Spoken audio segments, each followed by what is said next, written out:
Chapter 286. After comforting Lu Xia, Gu Fei didn't forget about Tsubasa Sakuratsuka and the others. Although he had already left, he sent them a message. You guys are in a dangerous situation, do you know that? Gu Fei directly sent the message to Tsubasa Sakuratsuka. What's wrong? Tsubasa Sakuratsuka didn't understand. Boundless Mangmang, she has a lot of enemies here. Gu Fei said. Oh. That's great, I'll protect her. Tsubasa Sakuratsuka was actually very excited. He seemed to treat this as a great opportunity to show off. More than you can imagine. Gu Fei really wanted to ignore this guy and just let him die. Oh, a lot. Tsubasa Sakuratsuka finally understood the severity of the problem from Gu Fei's words. Probably, as many as the entire city's population during the open beta. Gu Fei's words were still very cautious. Previously, the guild's arrogance was already a thing of the open beta. After the official launch of the game, the large number of players that flooded in obviously wouldn't have any direct hatred towards her. Yu Zai, what's wrong? This time, Gu Fei didn't receive a reply. He only heard a series of hurried shouts coming from the other side of the street. Take care. Gu Fei finally sent a message to Tsubasa Sakuratsuka, and then went offline with Lu Xia at the revival point. On this side, Tsubasa Sakuratsuka finally came back to his senses after hearing the shouts of his brothers. When he looked at Boundless Mangmang again, it was as if he was looking at a great person. To be able to offend the entire city, if this wasn't a great person, then what was? Boundless Mangmang was also looking at him.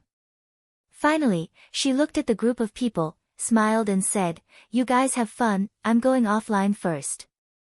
Tsubasa Sakuratsuka was startled.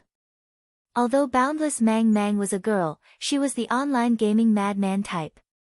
Her daily online time was also very gorgeous, but today she actually wanted to log off so early. Tsubasa Sakuratsuka might be a pervert, but he was not stupid at all. At this moment, he had already thought of something, and he was very willing to imagine it in a good direction. Therefore, he was completely touched. He wanted nothing more than to go up and give her a big hug, but he did not dare to. Let's go. Vast Mang waved at them, turned around, and headed towards the offline area. Tsubasa Sakuratsuka was startled for a moment before he hurriedly chased after her.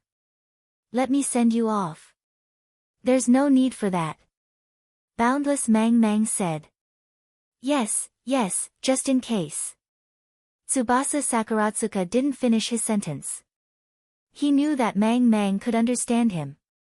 As expected, Mangmang didn't say anything else, nor did he reject Tsubasa Sakuratsuka. The two of them left in silence, leaving Fireball and Mangmang with their backs. Prioritizing a lover over a friend. Tsubasa, you're really a role model for our generation. Everyone sighed. Damn, why is it that Tsubasa is so perverted, yet he can pick up girls? I'm so handsome, yet no one appreciates me. There were also some who felt indignant. Work hard, it's rare to come to a new place. Hurry up and start your business. What business? Everyone here has their faces covered. We can't even tell if they're beautiful or not. Sigh, that's a problem. The group of people were momentarily disappointed. Speaking of which, we're only staying here for a day. Why do we have to be so detailed? We can just play around. Someone suggested. Yes, that makes sense. The others agreed. There's a target up ahead. One of them immediately shouted and pointed. On the opposite side of the street, 3 girls with their faces covered gracefully walked by. The group of people saluted them with their gazes and commented, since we can't see their faces, we should pay more attention to their figures. These 3 are not bad. Then why aren't we making a move? Hurry. The group of people quickly began their hunting and teasing operation. The next day, Gu Fei went online rather early. It was rare for him to come to Moonlit Night City, so Gu Fei felt that he shouldn't waste it. In a main city where PvP was rampant, the popularity of the wanted quest market was foreseeable. What was even more adorable was that the players in Moonlit Night City might have average equipment, but their PvP skills were much better than the average players. Gu Fei was full of joy and was about to rush to the wanted quest office when a message came through. Gu Fei opened it and saw that it was Fireball. "Brother Drunk, hurry and save me." These few words made Gu Fei feel Fireball's hoarse voice. Moreover, Gu Fei had already somewhat foreseen this situation. He hurriedly replied, "What's wrong? Are you being chased? How do you know?" Fireball was surprised. Gu Fei had miraculously challenged his knowledge again and again. "Didn't I already warn Tsubasa? Why didn't you guys pay attention?" Gu Fei said. Fireball, who was already being chased, obviously understood the whole story. At this time, he cried, "I already went offline, but I was blocked. Last night, Tsubasa Sakuratsuka accompanied Boundless Mang to go offline at the resurrection point. However, Boundless Mang was too famous and had long since been targeted by others. Just as they were about to reach the resurrection point, the other side gathered people and blocked the two of them. Boundless Mang had left Moonlit Night City for a while now, so the players' hatred towards her wasn't that strong. However, a few days ago, Yun Zhongmu and his group went to Cloud City to attend Gu Fei's meet and greet. They met Silvermoon and wanted to take advantage of the situation. In the end, they fell right into the trap that Silvermoon had set for Child Elite Group and were killed.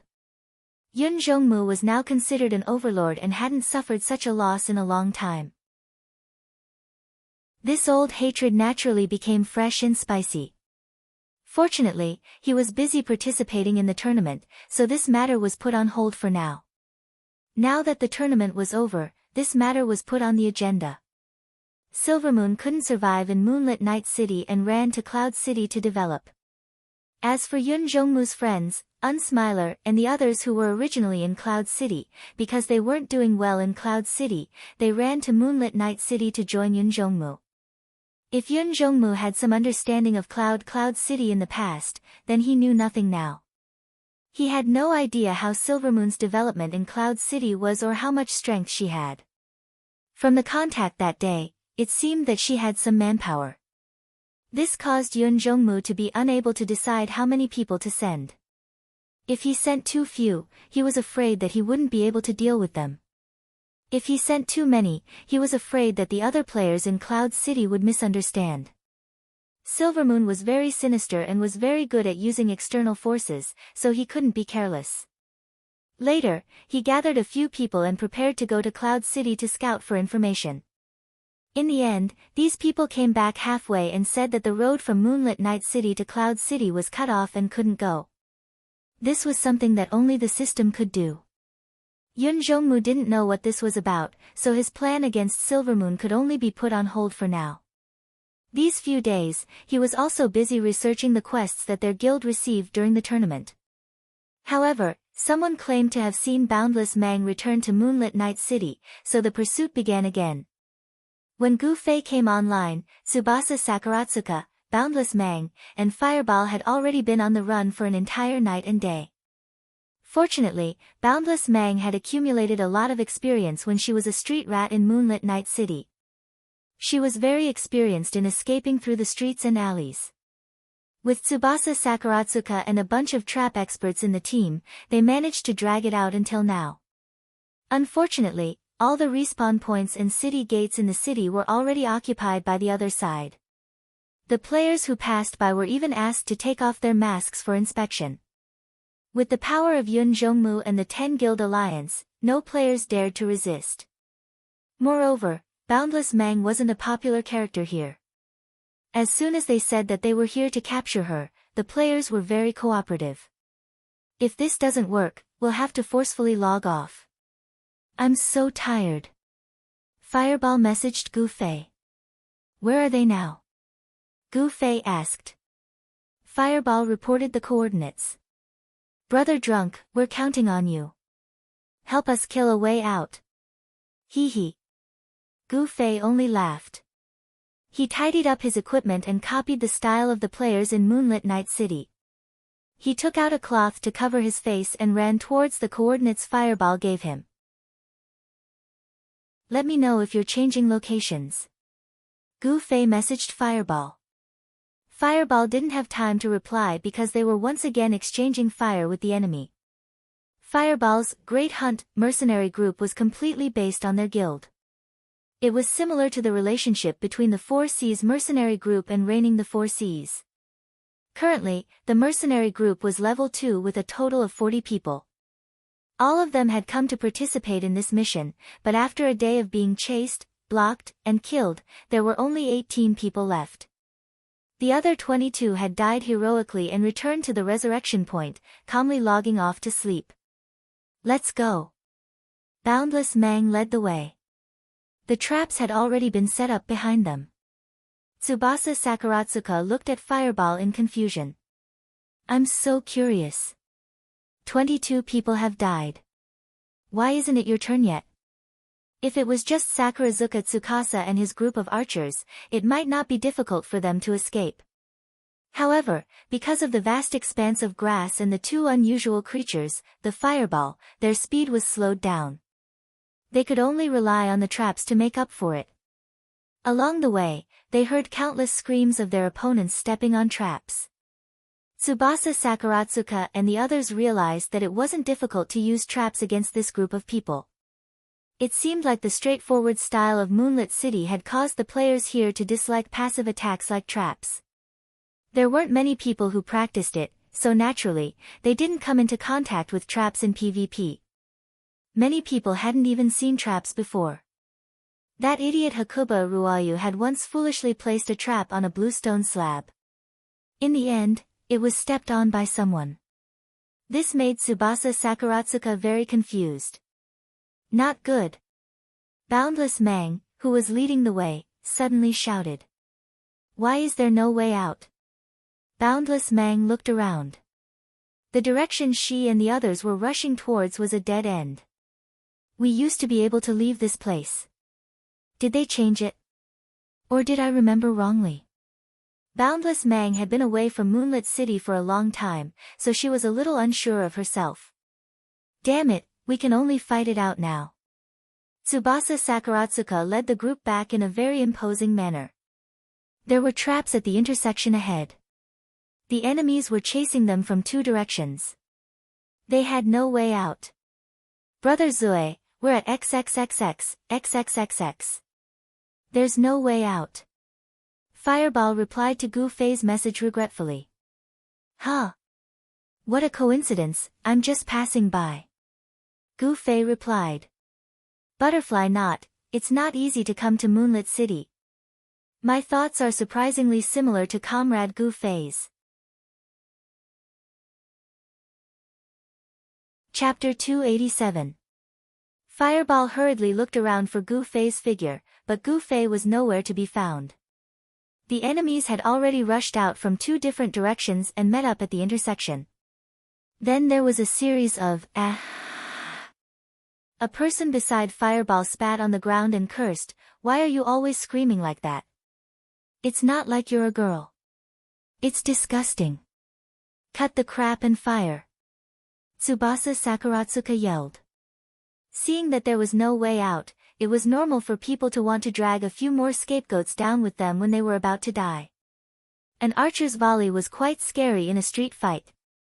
It was impossible to dodge in a narrow space. The people at the intersection were hit by arrows. Two of them were unlucky and were hit by more arrows and died on the spot. However, the players of Moonlit Night City were very skilled in PvP. They didn't panic even when they were trapped and attacked by archers. A few heavy armored warriors pushed their shields to the front of the team. Everyone crouched down. Advance. With the order, everyone moved forward behind their shields. Tsubasa Sakuratsuka's arrows hit the shields and caused a burst of white light. Unfortunately, they weren't killed. It was the enemy's priest who was working hard. Fireball. What are you doing? Tsubasa Sakuratsuka yelled. Normal heavy armored warriors only had high physical defense. The attacks of an archer were insignificant in front of him, but the spells of a mage were still very powerful. Tsubasa Sakuratsuka only had one mage in his team, Fireball. He didn't attack but looked around in a daze. What can I do? Fireball smiled bitterly and raised his staff to cast 1,000 layers of flames. As expected, the enemy didn't care about a mage's spells at all.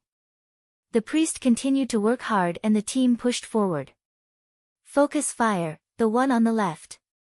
Tsubasa Sakuratsuka waved his hand. In fact, even if they were able to instantly kill them with a volley of arrows, it wouldn't be of any use. The enemy troops had already squeezed into the streets. Sending the heavy soldiers to the front was just to reduce the number of casualties on their side. Even if they were to charge forward with their butts bare, they would be able to drown Sakurazuka and the rest. Forget it, die, die. I'm so sleepy, I'm going to log off and sleep. Someone said as he stretched. He was too lazy to shoot any more arrows. Useless. Sakurazuka Tsutomu looked at him with disdain. Fireball threw 2 more spells, but the results were the same as if he hadn't thrown any. Seeing that the enemy was getting closer and closer, he looked up at the sky and sighed. Brother Zue, aren't you just passing by? Where are you passing by? Here. Gu Fei's voice came from the sky. Following that, a bolt of lightning flashed on the flat ground of the street, and a net of lightning and fire interweaved instantly formed. The people of the 10 Meetings Alliance were still pushing their shields and charging forward. It was firmly pressed against the net. A loud noise rang out. At this moment, the row of heavy armored soldiers were like beef thrown on a red-hot iron plate. They began to emit green smoke, and at the same time, electric sparks continuously flashed around their bodies. The color was mainly yellow and blue. The entire row of people was shocked to the point that their lips were trembling. The people behind them were also frightened. Someone reached out to pull, but was slapped away by another person who had very common sense. Be careful, there's electricity. Then what should we do? We have to use something insulated. This person was a thief. He immediately took out a big wooden stick that every thief had, a staggering blow skill, and hit the arm of the person in front of him that was holding the shield. The person turned his head, and with trembling lips, he tried his best to say, "Fuck your mother." What do we do? Everyone panicked. They used their hands to pull because they were afraid that electricity would be conductive, and they used an insulating wooden stick, but they still couldn't save the person. The research work of unfamiliar skills was always so difficult. All skills have a time limit. Let's wait. Someone suggested. Therefore, the row of heavy armored soldiers who were convulsing all turned around and glared at that person. Their lips trembled as they cursed in unison. Fuck your mother. Where did this thing come from? Someone thought of a good way to solve the source of evil. Everyone looked around, and some people looked up. Therefore, they also saw Gu Fei on the roof, holding a purplish-black longsword, masked, and wearing a black robe. This appearance, this demeanor, why did it feel like they had seen it somewhere before? Some of the players who had participated in the great battle between the 10 Meetings Alliance and the former Dust Guild had vague thoughts in their minds. They were puzzled. Suddenly, everyone felt heat under their feet. Another 1,000 layers of flames? Cleric! Someone shouted. 1,000 layers of flames. It was indeed the 1,000 layers of flames. But this time, it wasn't fireballs, but Gu Fei's. The moment the flames rose, the person who had shouted for the cleric had already died. The originally crowded streets suddenly became like a honeycomb coal. The flames flickered and shot up from the position of the players who had been instantly killed. Ah! Someone cried out. Although this 1 second wasn't as clean as the heavenly wheel of fire that fell from the sky in front of the moonlit City Mage Academy, at this moment, countless people already remembered that scene. The group of PvP experts in Moonlit City had piked from level 30 to level 40, and so far, they had only seen one mage who could instantly kill a mage. It was too deep of an impression. Fireball was also taking advantage of the situation. This was really taking advantage of the situation. The fire that Gu Fei had set up hadn't even been extinguished yet, and Fireball had released another one. Although the power was incomparable, some of the players that Gu Fei hadn't instantly killed with a spell just now were burned by Fireball. Retreat! Someone shouted. At this moment, the 1,000 layers of flames continued to burn on the ground. It was too terrifying. Everyone retreated, and the row of heavily armored warriors were pitifully left behind, continuing to stick to the wall of electricity and convulse. Gu Fei looked at the time.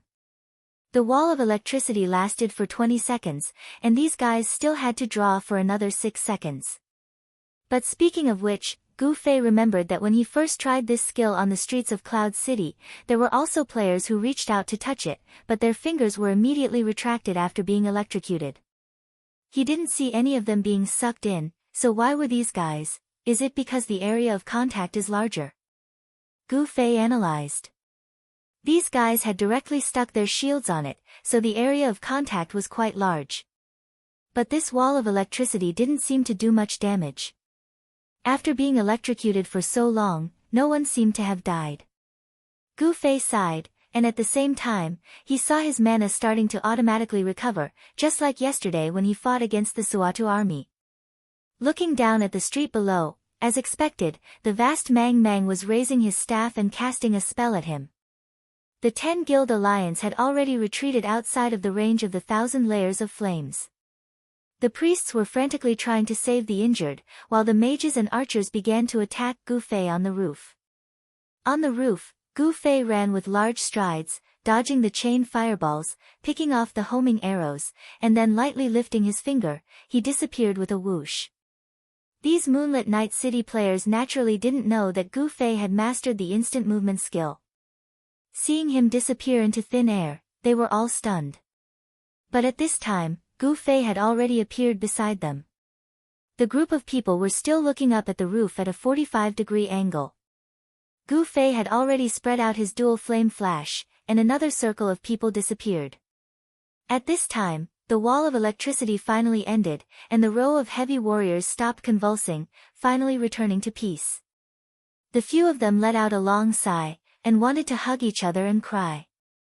Tsubasa Sakaratsuka saw that the wall of electricity had disappeared, but these guys were still not dead. He hurriedly called for everyone to launch a fierce attack.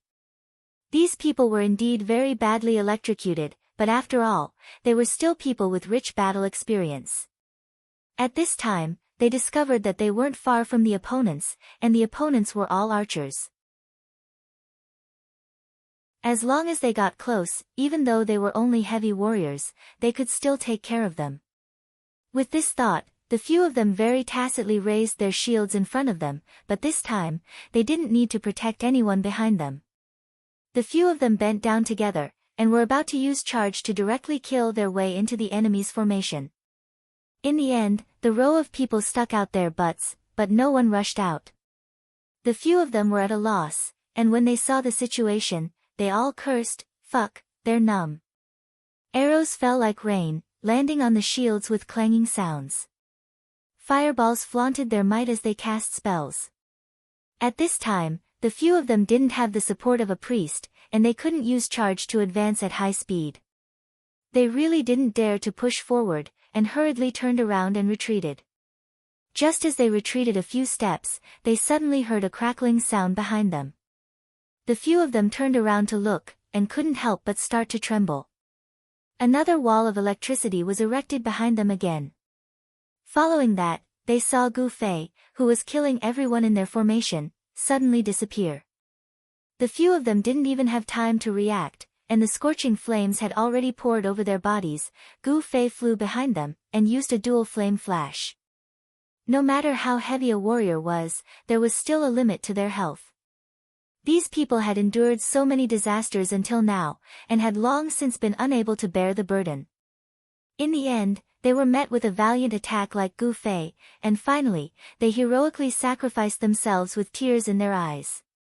"Are you guys alright?"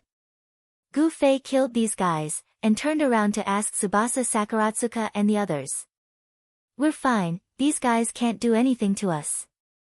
Tsubasa Sakuratsuka was full of himself, and let down Gu-Fei's good intentions of coming to save them. Brother Zue, they seem to be retreating, hurry up and retract your spell. Fireball said. The opponents were indeed retreating.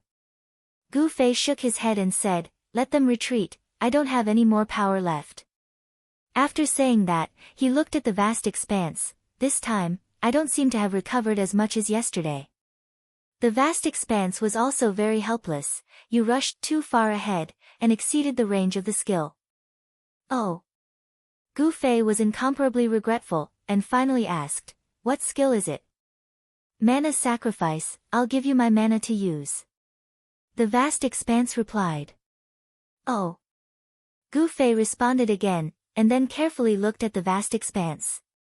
You seem to be in a good mood.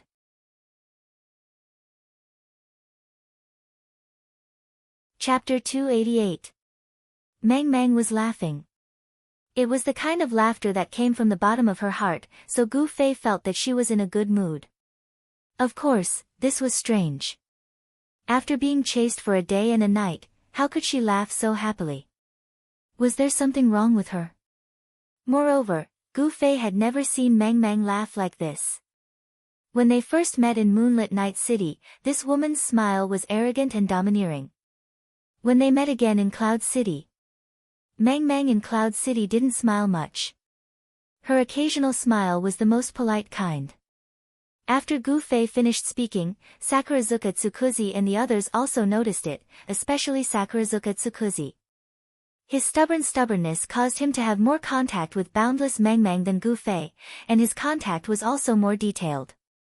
He could also see that boundless Mang Mang's smile today was very different from the past, and she had been smiling like this for a day and a night already.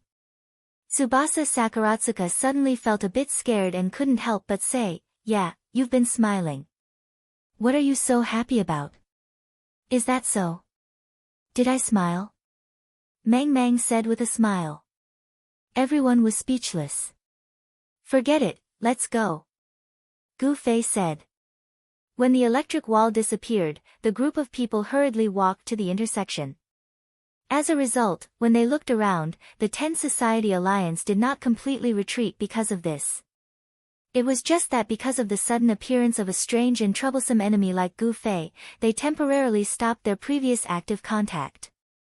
They also knew that this was a dead end, so they firmly guarded the two ends. When they saw a group of people walk out, they immediately became fully alert. At the same time, a voice was constantly repeating in their guild channel, 27,149. 27149 is back. 10 Guild Alliance, this was the name that the players gave to their organization. Yun Zhongmu and his brothers had gathered too many people, so many that even the top guilds couldn't accommodate so many people. In reality, they originally came from different guilds, but because of the existence of the Pre-Dust Guild during the open beta, they were forced into the same trench. Now that the Pre-Dust Guild had been defeated by them, the revolutionary friendship between them hadn't been broken. They were still brothers, and each led their own guilds to continue to unite together, forming this 10 Guild Alliance. Although this wasn't guaranteed by the system, it was truly maintained by the friendship between people. However, not having the support of the system was also a troublesome matter. For example, the shout of 27149 is here was being transmitted in all 10 guild channels, followed by the chaotic sounds of discussion. Everyone knew who the target of this hunt was, so it caused the current situation to be extremely confusing. In the minds of all those who had memories of the past, 27149 was clearly a righteous man who helped them defeat the bygone Dust Guild and overthrow Silvermoon and the vast expanse's tyrannical rule. How did he abandon himself to stand on the opposing side after not seeing him for more than a month? This was simply too puzzling. As the chief leader of the 10 Societies Alliance, Yun Zhongmu didn't need to personally lead a team to kill a few dozen people. However, after knowing that 27149 was involved, Yun Zhongmu took it very seriously. With the strength of the 10 Guild Alliance, there was no need for them to treat a single player so differently, but 27149 was an exception. Didn't they see him being used as a spokesperson in the official promotional video? This caused a lot of discussion in the game, and they suspected that this person's valiance was due to some sort of hidden nepotism. The higher-ups didn't have a definite answer for a long time. However, the underlings on the front lines of the battle could see Gu Fei walking towards them with his sword in hand. This was a legendary character. The banana peel he had just eaten looked extremely fierce when he threw it away casually. The players on the street couldn't help but take a step back. The player leading the team shouted in the channel, "Guild leader, what do we do?" After a short discussion between the leaders of the 10 guilds, the order was finally passed down: confirm his identity. How do we confirm it? The players asked. Ask. The answer was very simple. The order was carried out quickly. The leader of the players looked at Gu Fei, who was walking towards them, and immediately asked after receiving the order, 27149. Qianli is drunk. This was the only player on the level leaderboard, but his name was being sung all over the game. Gu Fei didn't have any reason to avoid it, so he just nodded. Gu Fei's answer was quickly reported to the higher-ups. After a short discussion between the higher-ups, Gu Fei's sword was only 0.01 centimeters away from the leader. He calmly gave the order, retreat. After countless PvP battles, the players of the 10 Guild Alliance had long developed the trait of completely obeying orders in group battles. As soon as they heard the leader's order, they immediately turned around and left. Hey, why are they leaving? Gu Fei was anxious. Our boss said. The leader glanced at Gu Fei, if it's you, then we have to give you face, so let's forget about it this time. Sigh. Gu Fei didn't know that he was so important, and he didn't know if it was too late to change his words, so he hurriedly said, actually, I'm not.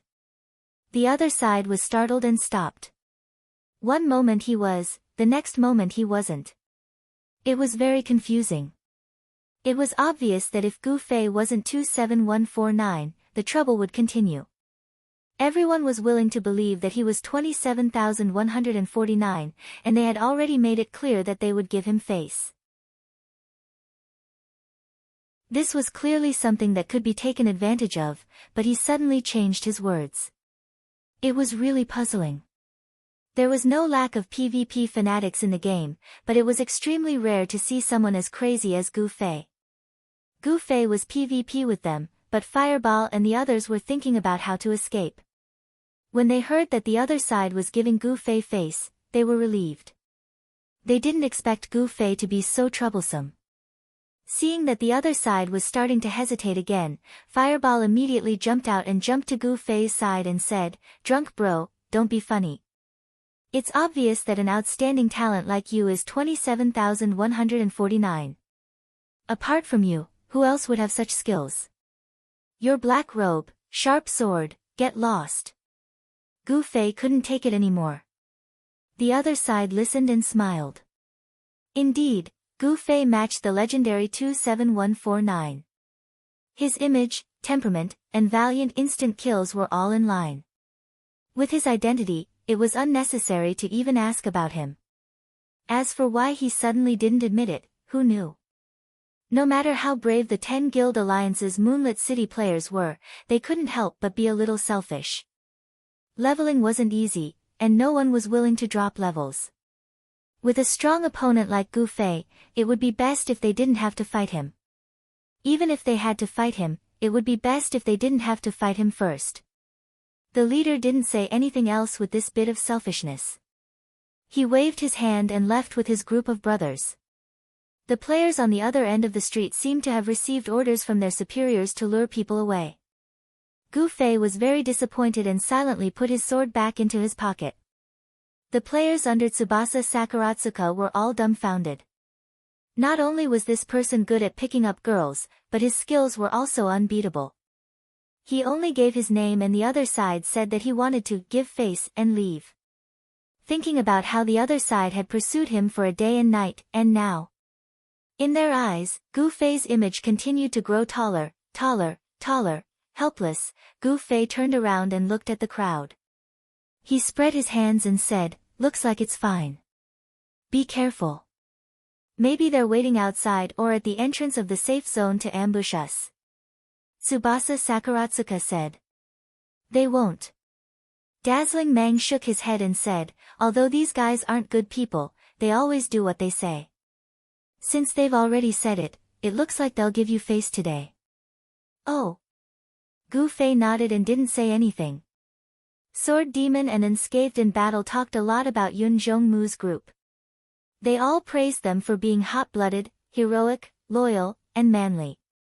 As for Gu Fei, honestly speaking, when he came into contact with Yun Zhongmu was also sneakily trying to ambush him. Sigh. People's personalities were really too complicated. Hearing that everything was fine, Tsubasa Sakuratsuka and the others finally relaxed. After running around for a day and night, they didn't have time to talk. Now that they finally had time, Tsubasa Sakuratsuka threw out the question that had been stuck in his stomach for the whole night. What kind of grudge do you have against them? So vicious. They had mobilized hundreds of people and chased after them for a day and night. This grudge was probably higher than the heavens. Dazzling Mang calmly said, it's nothing. It's just like today. In the past, I also led a team to chase after them. Oh. You used to be in that guild? Tsubasa Sakuratsuka asked. The Moonlit Night City Guild War was currently the most intense conflict between players in the parallel world. It was quite famous, but for an outsider like Tsubasa Sakuratsuka, it had nothing to do with them. He only knew about this vague concept and didn't ask about the details. A former guild? Dazzling Mang bitterly smiled. Although he was looking at Tsubasa Sakuratsuka, his eyes began to blur. Disaster is coming. Let's go our separate ways. What? Tsubasa Sakuratsuka didn't quite understand. But Gu Fei understood, and he also understood the meaning of Dazzling Mang's strange smile. Companions. Tsubasa Sakuratsuka, Fireball. These wretched fellows didn't have any hot-bloodedness. In the face of danger, they didn't have any impassioned emotions. They only worked together to deal with this sudden pursuit. It was like when they met a beautiful girl, they would definitely chase after her and try to woo her. Pursuit, beautiful girl. To them, it was all just a farce. It was the spice of their game life. They were companions. Companions who found joy in the game together.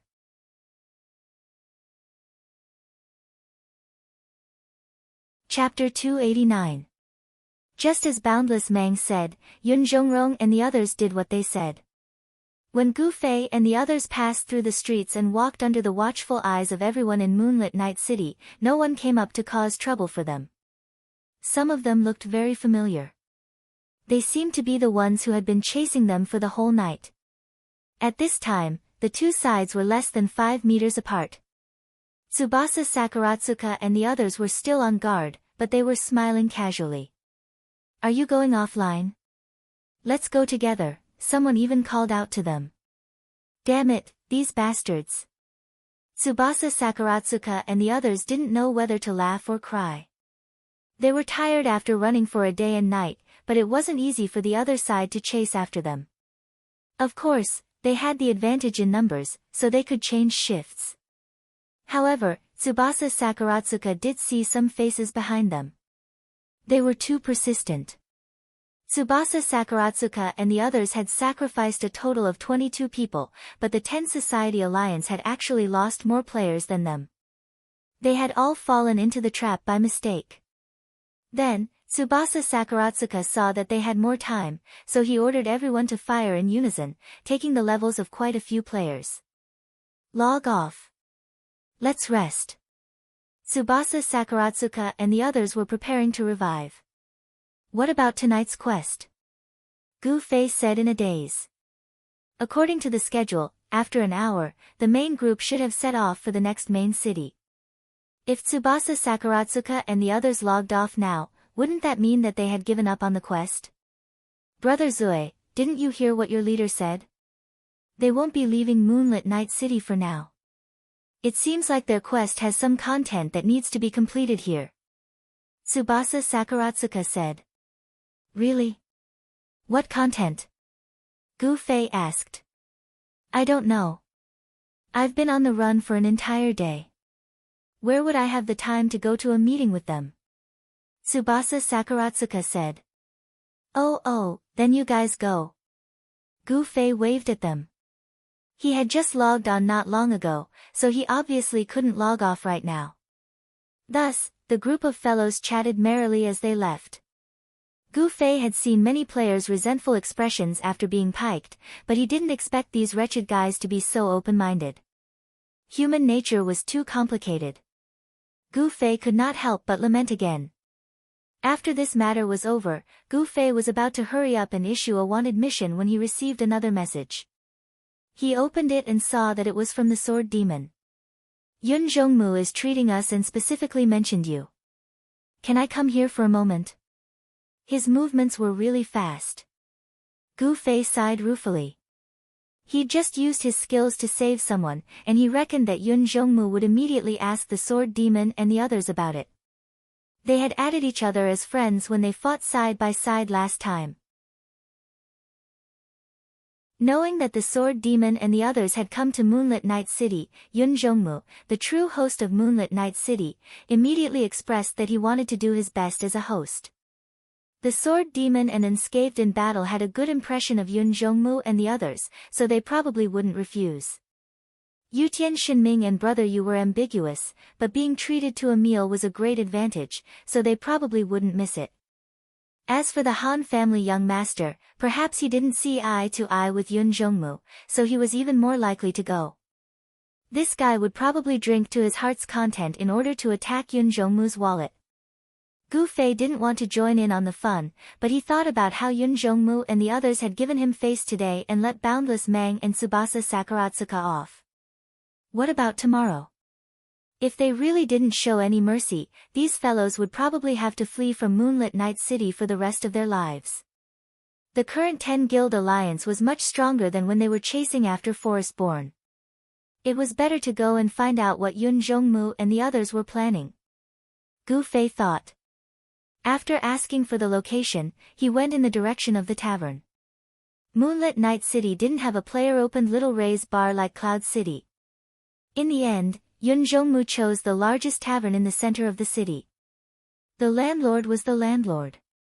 As soon as he entered the tavern, he chased the other small farmers out. The boss of the system was a person who did business step by step.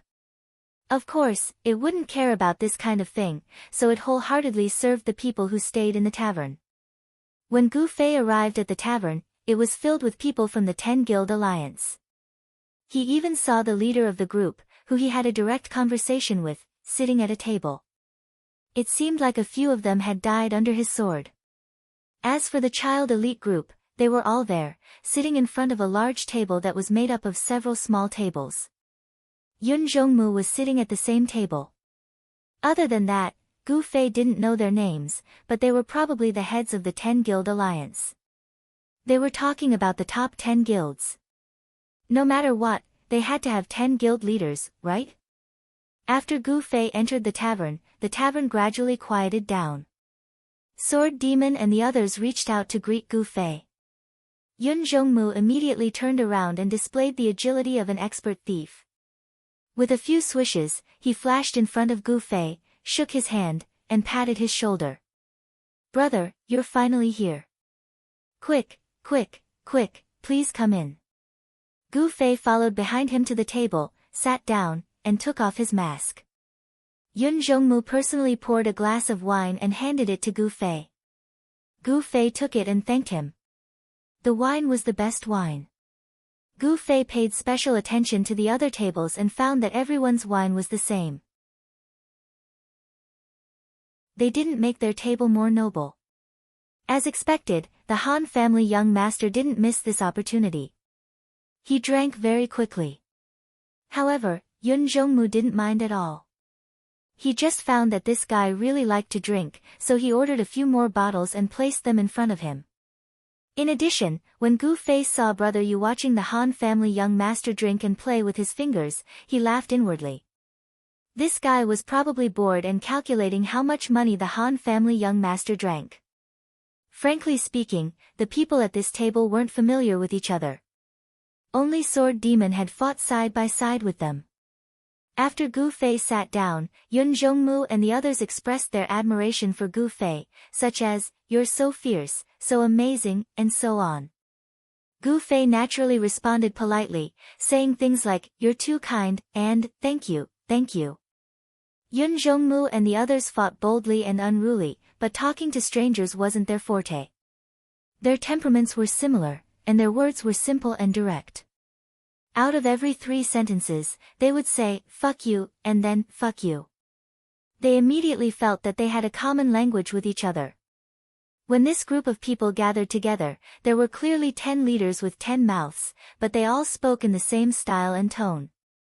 If you closed your eyes, you wouldn't be able to tell who was who. This kind of unrestrained and vulgar style was clearly not suitable for communicating with strangers for the first time. However, after removing the "fuck you," this group of people immediately acted as if they didn't know how to speak. After the polite greetings ended, no one spoke at the table, and the atmosphere became awkward. This situation continued for a few minutes. Suddenly, Yun Zhongmu picked up his wine cup and stood up. As expected of old Yun. The other 9 leaders were excited and looked at him. "Ha, let's have a toast," Yun Zhongmu said. Fuck you, old Yun, you piece of trash." Everyone didn't expect Yun Zhongmu to just say some nonsense. They all looked at him with disdain.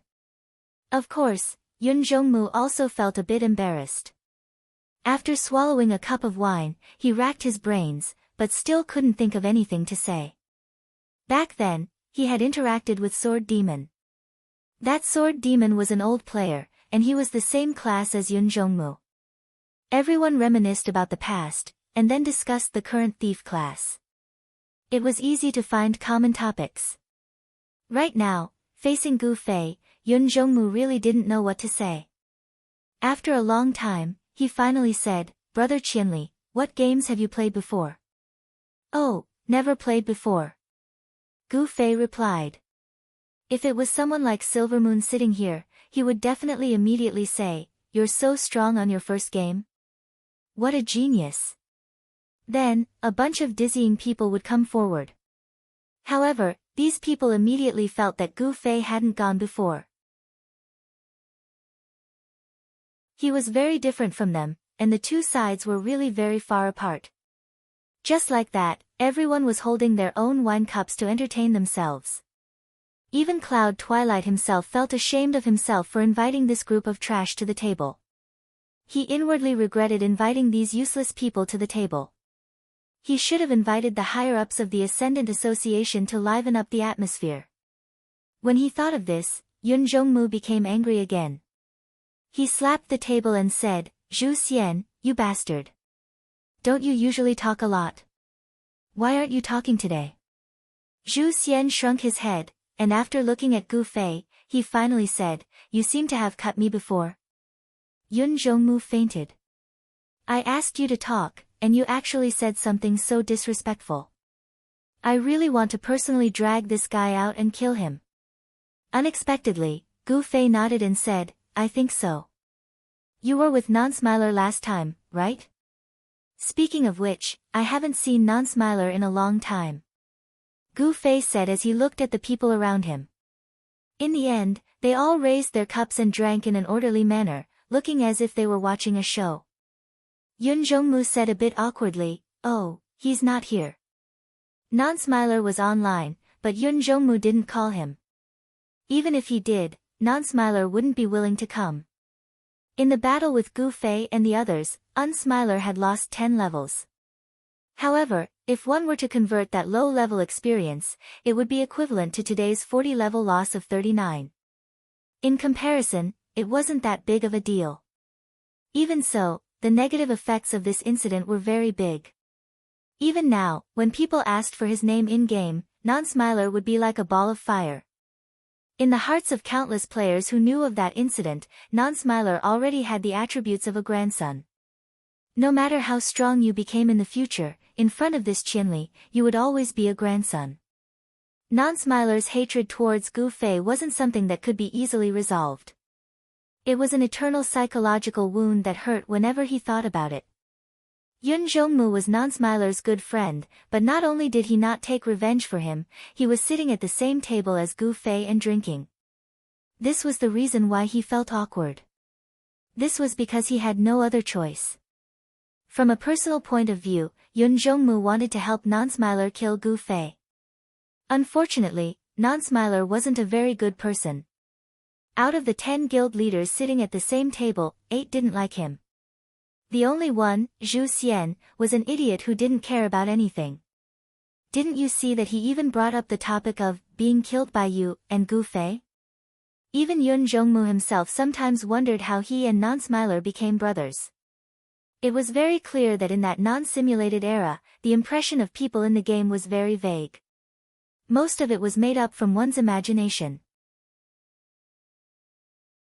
And in this kind of simulated era where people could directly communicate face to face, it wasn't that easy to hide one's face. The idea of helping Non-Smiler get revenge had been constantly shaken in Yun Jongmu's heart when he finally met Non-Smiler face to face in Moonlit Night City.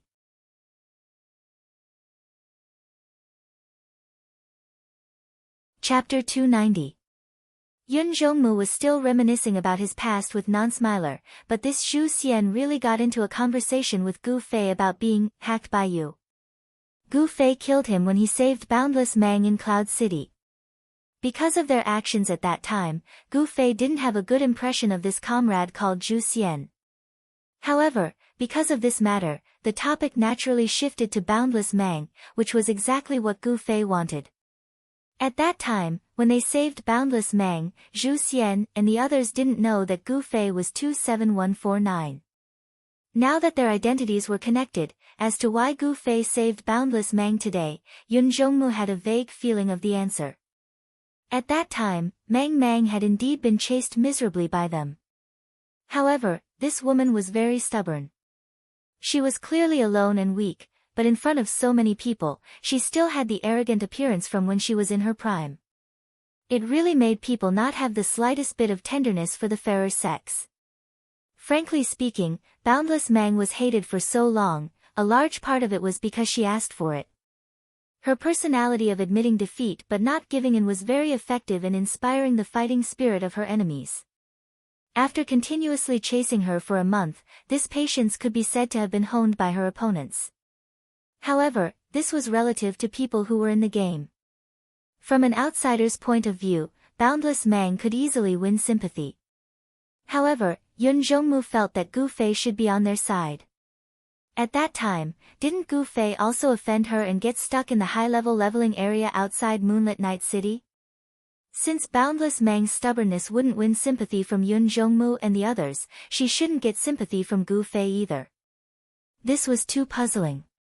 Just as Yun Jongmu was thinking, Zhu Xian helped him ask the question, when did Brother Qianli become friends with Boundless Mang? Just leave some leeway. Why do you have to be so ruthless? Gu Fei didn't answer Zhu Xian's question directly. He had already started to plead for Mang. Sword Spectre and the others who were listening by the side all looked askance at Gu Fei. In their minds, Gu Fei was a ruthless and merciless person. Now, he was advising others not to be so ruthless. It was quite comical. Brother Qianli. We're all friends here, so I hope you won't interfere in this matter. Cloud Morning said. Part of the reason why he invited the child elite group over for a drink was because of their help back then. The other part was because he wanted to ask Gu Fei about helping Boundless Mang. Unfortunately, I've already intervened. Gu Fei sighed. As he spoke, he glanced at a certain table and said, there are a few friends over there. I think I've already slashed them. Of course, Yun Jongmu also knew about this. At this moment, he glanced over and said, forget it. I think my brothers won't mind. As for Boundless Mang, forget it. I've chased them for a day and a night. I think those brats won't mind. Gu Fei directly took over Yun Jongmu's words. Yun Jongmu was stunned for a moment. He didn't think that a few dozen people would dare to mind the 10 Meetings Alliance's pursuit. In Moonlit Night City, whoever their 10 meetings alliance wanted to bully, that person could only admit that he or she was unlucky. Mind? Of course he minded, but the problem was that this couldn't be used as a bargaining chip on the table. The strength of both sides wasn't equal. Elder Yun, what do you think? Gu Fei saw that Yun Zhongmu was in a daze and asked again. This. Yun Zhongmu didn't know how to answer. In his heart, he didn't want to give up on the idea of pursuing them. He invited Gu Fei over because he wanted to persuade Gu Fei not to interfere. He felt that when they saw that Gu Fei was present today, they had already given Gu Fei a lot of face. Who would have thought that Gu Fei would be so insensible and use their minds as a bargaining chip? With the strength of the 10 Meetings Alliance, their minds were worth a lot of money. However, Gu Fei's group was only a few dozen people. Even if they minded, wouldn't it be a waste? Speaking of which, we're just passing by. We'll be leaving Moonlit Night City tomorrow. Gu Fei said. Oh, I've heard about that. Yun Zhongmu replied. As the host of this area, how could Yun Zhongmu not pay attention to the sudden arrival of a large group of over 1,000 people? He had already sent people to investigate and found out that it was a guild from Cloud City that was out on a mission. There were also many mercenary groups accompanying them. It's about Boundless Mang. If we don't plan on letting her go, what are you going to do, Brother Qinli? Yun Zhongmu suddenly said. He had never thought of backing down.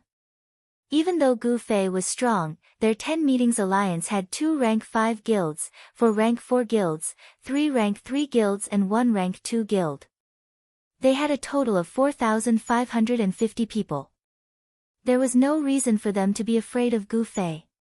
He gave Gu Fei face because he thought that there was a friendship between them. Afraid? Unfortunately for them, they would rather die than say the word afraid. This personality was actually very harmonious with Boundless Mang. Unfortunately, the two sides were on opposite sides. As a result, no one was willing to back down. Woo! I can't do much. Gu Fei sighed, I can only do what I did today. I'll help out a little and kill some of your brothers, Brother Qinli, you're such a straightforward person. I really admire you. Then let's meet in the PvP arena. Don't hold back during the PvP, but we'll still be friends. Yun Zhongmu said. Of course that's for the best. Gu Fei was very happy. He could kill someone without damaging their relationship. For a PvP maniac like him, this was a dream come true. Cheers, cheers. Yun Zhongmu raised his cup. Cheers. Gu Fei clinked his cup with Yun Zhongmu's and downed it in one gulp. How satisfying! Yun Zhongmu roared. His brothers all expressed that this was a good way to handle things. Sword Demon and the others all looked at each other. What kind of negotiation was this? In the end, both sides didn't achieve their goals. Instead, they established a treaty that didn't affect their relationship. I say, Boss Yun, you guys only want to bully women. Don't you want to kill Silver Moon? A cold voice suddenly floated over from the table. The one who spoke was Han Family Young Master. He couldn't stand watching Gu Fei negotiate with others anymore. At this moment, he finally couldn't help but speak up. His tone was full of disdain and disdain. Yun Zhongmu tried his best to endure. Out of these 6 people, he really didn't like the Han Family Young Master. If it wasn't for the fact that he was with Sword Demon and the others, Yun Zhongmu would be more than happy to chase this guy down 100 times. Of course, Yun Zhongmu wasn't a two-faced person. At this moment, he was completely giving face and smiling. His disgust towards the Han Family Young Master was also displayed on his face. He coldly swept his eyes over him and said, Brother, what do you mean by this? Han Family Young Master played with the wine cup in his hand. His eyes were focused on the cup and he didn't even look at Yun Zhongmu as he replied, Silver Moon is also in Moonlit Night City. Boss Yun, don't tell me you don't know about this. Silver Moon is also back. Is this true? Yun Zhongmu really didn't know. Ha, are you guys selectively blind? Han family young master's mouth was really unforgiving. He didn't hold back in his ridicule. Many people had already slammed the table and jumped up. Fuck, what do you mean by that? Nothing. I've had enough wine, so I'll be going first. Han family young master stood up and waved at the owner of the bar. Owner, the bill. No need, the wine is on me. Yun Jongmu said. Although he didn't like the Han family young master, he didn't want to lose his composure over such a small amount of money. There's no need for that. You can selectively blind me as well. The young master of the Han family smiled as he took out his money pouch. Fuck. The guild master at the same table couldn't stand the Han family young master's ridicule anymore. He suddenly stood up and launched an attack. It wasn't convenient to use skills across the table, so he grabbed the bottle on the table and threw it over. Gu Fei attacked, but Sword Demon, who was beside the Han family young master, was faster. He raised his hand and slapped the bottle to the side. He said indifferently, forget it. Yeah. Gu Fei agreed. He's just like that. He's so annoying. Yeah, he's not good at fighting, so he only knows how to talk. Yutian Shinming also took the opportunity to attack the Han family young master. Yeah, he's so arrogant. Unscathed in battle probably had some feelings for always being the Han family young master's bodyguard. Only brother Yu was kind and didn't say anything. Yun Zhongmu immediately stood up and stopped the guild master who was about to explode. He said indifferently, then please go. I won't see you out. Han family young master paid for the drinks and raised his eyebrows. He said casually, don't see me out. Go look for Silvermoon when you have time. What's the point of chasing after a woman? Aw. Don't talk so much. The mercenary channel had already exploded with noise. One last sentence. When the young master of the Han family sent the message, he was already at the exit. The door was already half open when he suddenly turned around and looked at the room full of people who wanted to tear him apart. He said one last thing, that woman is a priest, fuck. Countless people jumped up again, but they were all stopped by Yun Zhongmu's gaze. Let's form a party to chase after her. We don't mind. Unscathed in battle said sincerely. Yun Zhongmu smiled bitterly. He looked at the ceiling and said, he's right. Boundless Mang is just a woman, and a cleric at that. Killing her is really boring. He then looked at the other 5 people and asked, Silvermoon really came to Moonlit Night City? The 5 people nodded. In the end, Gu Fei added, if you want to chase after Silvermoon, I can help. Huh? Yun Zhongmu was surprised by Gu Fei's attitude. Silvermoon's words of pushing the blame to others wouldn't spread in Moonlit Night City. Everyone here knew each other, so it was useless for him to say it. Therefore, Yun Zhongmu and the others still didn't know about Silvermoon's shameless behavior after he went bankrupt.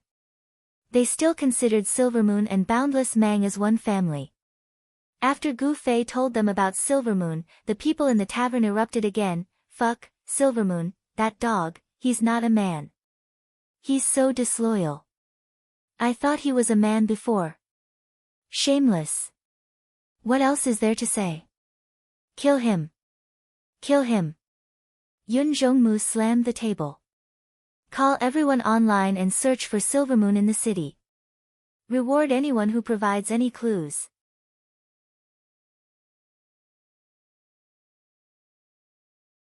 Chapter 291. It was the peak time of the day. The 10 Guild Alliance had more than 4,000 players online. After Cloud Twilight gave the order, all 10 guilds started to search for Silvermoon's whereabouts. Finding, chasing, and killing. The 10 Guild Alliance, the ruling group of Moonlit Night City, was very familiar with this kind of work. Even if the players were all masked, it wouldn't be a problem for them. With their hegemony in Moonlit Night City, they could ask any player to take off their mask and no one would dare to object. However, their fiercely boiling blood soon died down. This was because they were faced with a very real problem. Silvermoon wasn't online at all. With Silvermoon's shrewdness, he had already guessed that it would be bad for him to appear in Moonlit Night City. He had already decided that he wouldn't go online during his stay in Moonlit Night City. He didn't even register in Moonlit Night City. It was better to be safe than sorry. Silvermoon knew that if he was targeted, what awaited him would be an endless cycle of reincarnation. Therefore, even if he had to die, he would have to die in Cloud City. If he died in Moonlit Night City, his gaming career would really be ruined. After Cloud Twilight mobilized the crowd, the people in the tavern started to prepare to leave. Then, they discovered this very disappointing problem. Damn, this dog is still so cunning. The people in the tavern who had dealings with Silvermoon were already cursing him. They even dug out some of Silvermoon's past incidents to criticize him. This made Gu Fei and the others sigh in amazement. Silvermoon's career is also quite legendary, brother, you sighed. Yes, but it seems like his legend will end here, Yutian Shinming said.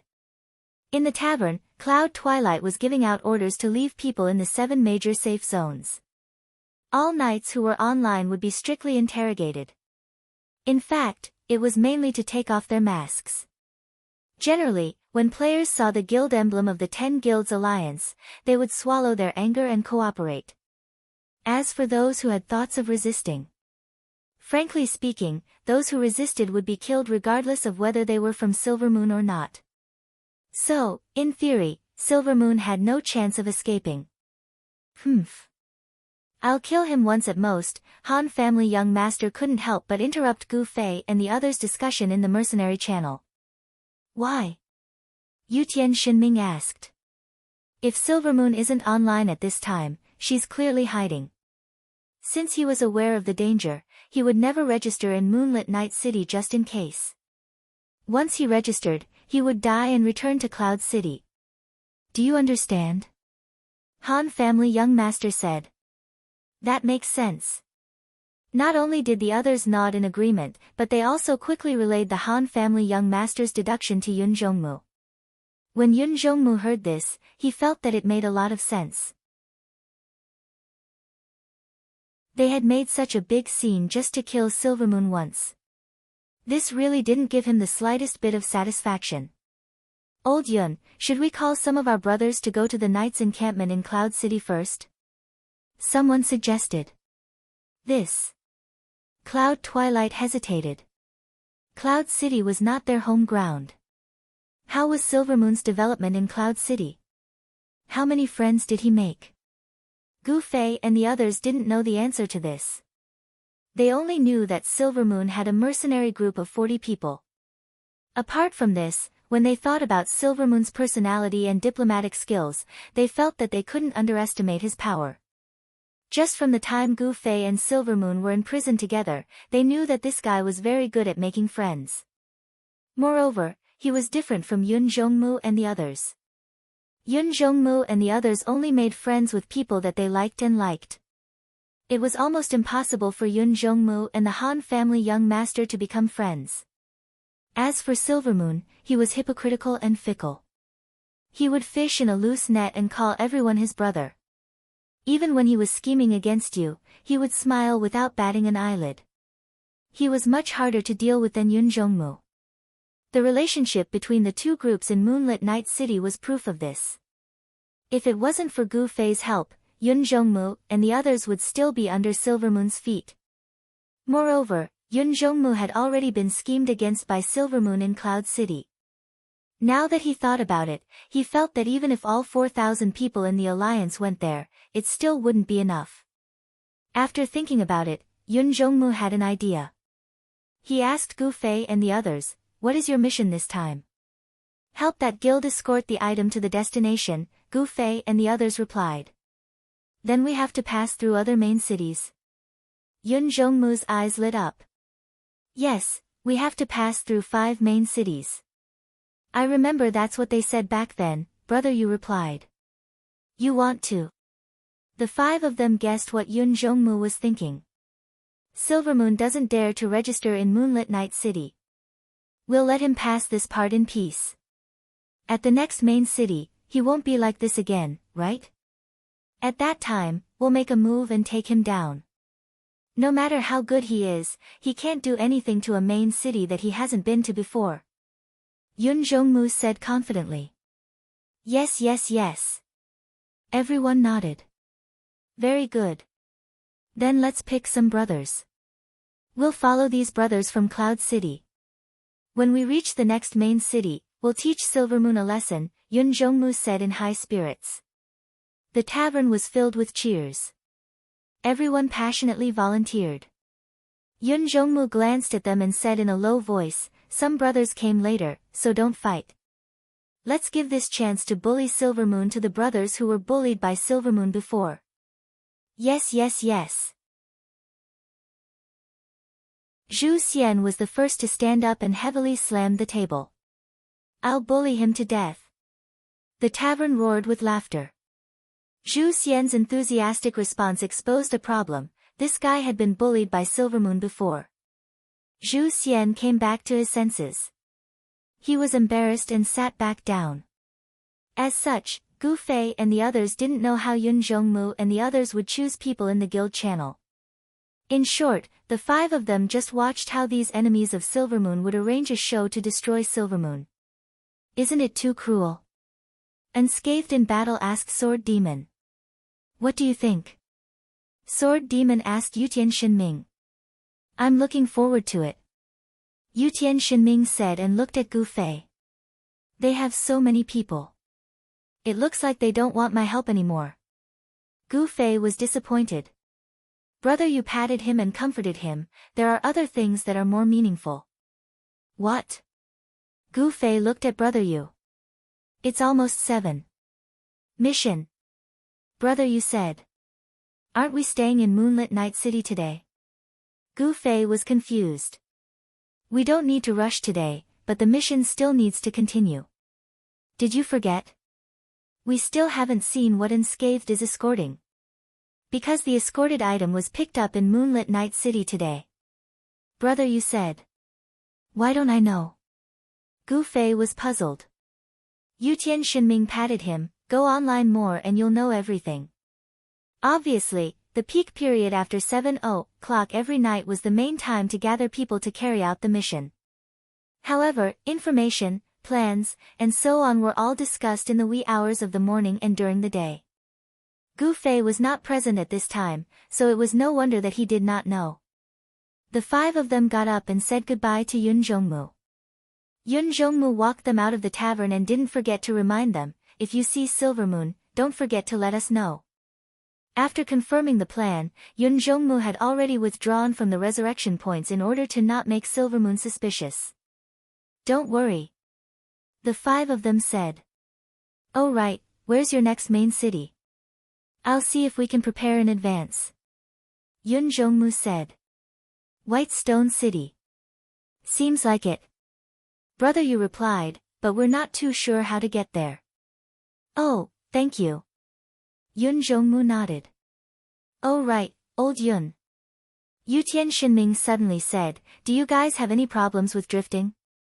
Drifting? Number 1 sorcerer. This. I've never had any dealings with him. Yun Jongmu looked at Yutian Shinming in confusion. Ah, what a pity. Yutian Shinming said regretfully. Oh. Yun Jongmu seemed to have understood something. Did you guys have some problems with this kid? Don't worry, just say the word and I'll make sure he can't leave Moonlit Night City. That's great. Yutian Shinming was overjoyed. Let's. Before he could finish, Gu Fei had already reached out his arm and clamped Yutian Shinming's head under his arm, stopping him from speaking. He smiled at Yun Jongmu and said, kids talk nonsense. Don't mind him. Yeah, he likes to mess around. Don't take him seriously. Unscathed in battle also said. Originally, it wasn't hard for Yutian Shinming to break free from Gu Fei's grip. However, now that Unscathed in battle came over and switched hands, he directly lifted him up. Let's go, let's go. Brother Yu said goodbye to Yun Jongmu on behalf of everyone. The five of them turned around and left. Unscathed in battle, You bastard, put me down. Yutian Shenming yelled as his limbs flailed about. Just like that, the 5 of them gradually disappeared from Yun Zhongmu's sight. Slow down. Yun Zhongmu finally reacted. He blankly waved his hand and wiped his sweat. At the entrance of Moonlit Night City's dungeon, the players from Cloud City had gathered. Unsworn Sword stood on the steps in front of the door. He was a few heads taller than the other players. He had a serious expression on his face as he looked at the players at the bottom of the steps. When he felt that there were enough people, he said in a deep voice, "Everyone, I originally didn't think that there would be much trouble with today's content. However, on the way here, I have deeply realized that there are hidden dangers everywhere in this quest. As such, I have gathered everyone here just in case. Everyone, please prepare for battle. Perhaps the battle will begin in the next moment." As soon as he finished speaking, Time Reflected immediately went up the steps. He gestured around as if he was miming. However, in reality, his words were all said in the chat, the guild chat and the party chat. Not long after, the players at the entrance of the dungeon split up and took up their respective positions. They were ready to fight from any direction. Unsworn Sword nodded with a serious expression. He pulled out 2 long swords and slowly walked up to the guards at the entrance of the dungeon.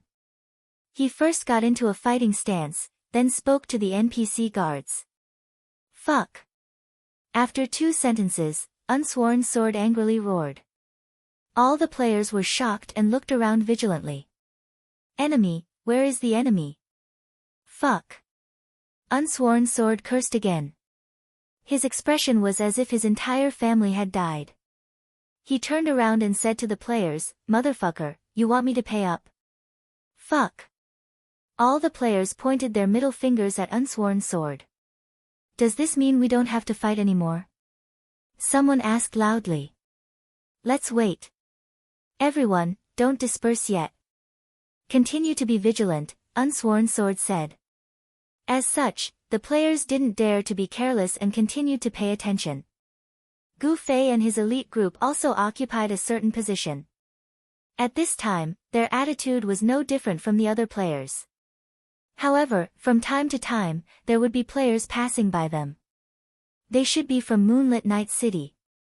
They would stop and look at Gu Fei before looking around. After a moment of hesitation, they would turn around and leave. What's going on? Gu Fei was very curious. With his sensitivity, of course, he noticed that these people were paying attention to him. At this time, Gu Fei wasn't wearing a mask and wasn't holding a sword. He was only wearing a black robe with his right hand in his pocket and his left hand rubbing his chin. No matter how you looked at him, he was no different from a normal player. There was no reason for him to receive such attention. Speaking of which, Sword Demon and the others were experienced. After noticing this detail and analyzing it, they finally asked Gu Fei, "How many PK points do you have on you?" "Ah. 14 points. Gu Fei reacted after saying this. He slapped his thigh and said, "See, I told you, Moonlit Night City is really a good place." In Cloud City, wanted quests were very unpopular. Basically, no one would do them. However, in a place like Moonlit Night City where there was a lot of killing, it was necessary to quickly wash away PK points. The market for wanted quests was abnormally hot. And while washing away their PK points, they could also use the points they earned to get rewards. Why not? Therefore, a wanted criminal with high PK points like Gu Fei was a piece of delicious cake. And this kind of guy who could kill so many PK points, with the experience of Moonlit Night City players, was mostly the main canon mage of a certain group. At this time, they might be washing away their PK points with the help of a group, or they might still be piking or leveling up. In short, there were many gamblers who were unwilling to give up this big fat piece of meat. They first took him to see if there was a chance. In the end, they found that there was no chance at all after following the coordinates. They thought that this mage wouldn't be alone with such a high PK points, but they didn't think that he would have so many accomplices. The entire entrance to the dungeon was crowded. Such a large group, but it wasn't the 10 Guild Alliance. Where did this group of people come from? These players were so confused. They walked past Gu Fei and looked at Gu Fei, swallowing twice. In the end, no one dared to take this piece of meat in this 1,000-man group. I say, it looks like there's nothing going on here. I'm going to look around elsewhere. Gu Fei said.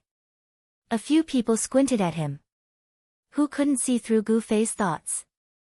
Obviously, he saw that the players who took the wanted quest didn't dare to make a move after seeing that there were so many of them.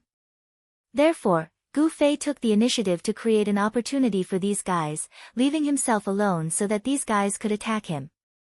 Gu Fei was just letting them know. Of course, he wasn't discussing it with them. After saying this, he immediately left. TSK TSK TSK. A few people shook their heads. What a sin. Unscathed in battle sighed. He's a scourge wherever he goes. Yutian Xinming said. We should label him, dangerous. Strangers keep away. Brother, you said. Pity these kids who want to wash away their PK points. If they have PK points, they'll drop 2 levels if they die, right? If they have less than 10 PK points, they'll drop 2 levels.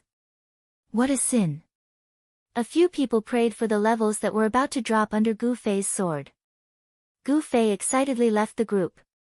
He walked to a place where he believed that no one would misunderstand how many companions he had, and continued to put on his previous silent pose. In less than a minute, Gu Fei already noticed that there was someone behind him. He excitedly pulled out his sword and turned around, but then he immediately froze. Why is it you? I'm bored. I saw you sneaking over here, so I came to take a look. What are you doing? Why are you posing here? The person who came with Gu Fei was Slender Waist Dance. When they were teammates in the mercenary war, Slender Waist Dance and Gu Fei couldn't bear the loneliness. They especially didn't like to listen to those serious pep talks before the war. Slender Waist Dance had long since become impatient. She was so bored that she looked around. She noticed that Gu Fei had quietly left, so she followed him. In the end, when she saw that Gu Fei was standing there like a fool, she was very disappointed. Me? I'm... Gu Fei had only said these 4 words when an arrow flew towards him. An archer who had followed the coordinates saw this lone mage and felt that he had gotten a great deal. He couldn't wait to release the arrow. Gu Fei dodged the arrow and raised his head to look in the direction of the attack. He saw a red silhouette. Slim Waist Dancer had already dashed over with swift movement. Fuck. Gu Fei was depressed. The archer was quite far away. With Slender Waist Dance's speed, even if Gu Fei used teleportation, he wouldn't be able to catch up. This person was about to be snatched away by Slender Waist Dance. The archer clearly didn't notice that Gu Fei and this woman knew each other. When he saw the thief suddenly rushing over, he was slightly stunned. However, he didn't think too much of it at first. She was a female player, so most people would think that her skill was very limited. The archer was just about to run and kite when he suddenly realized that the thief was only a few meters away from him. How can she be so fast? Slender Waist Dance had already rushed in front of him.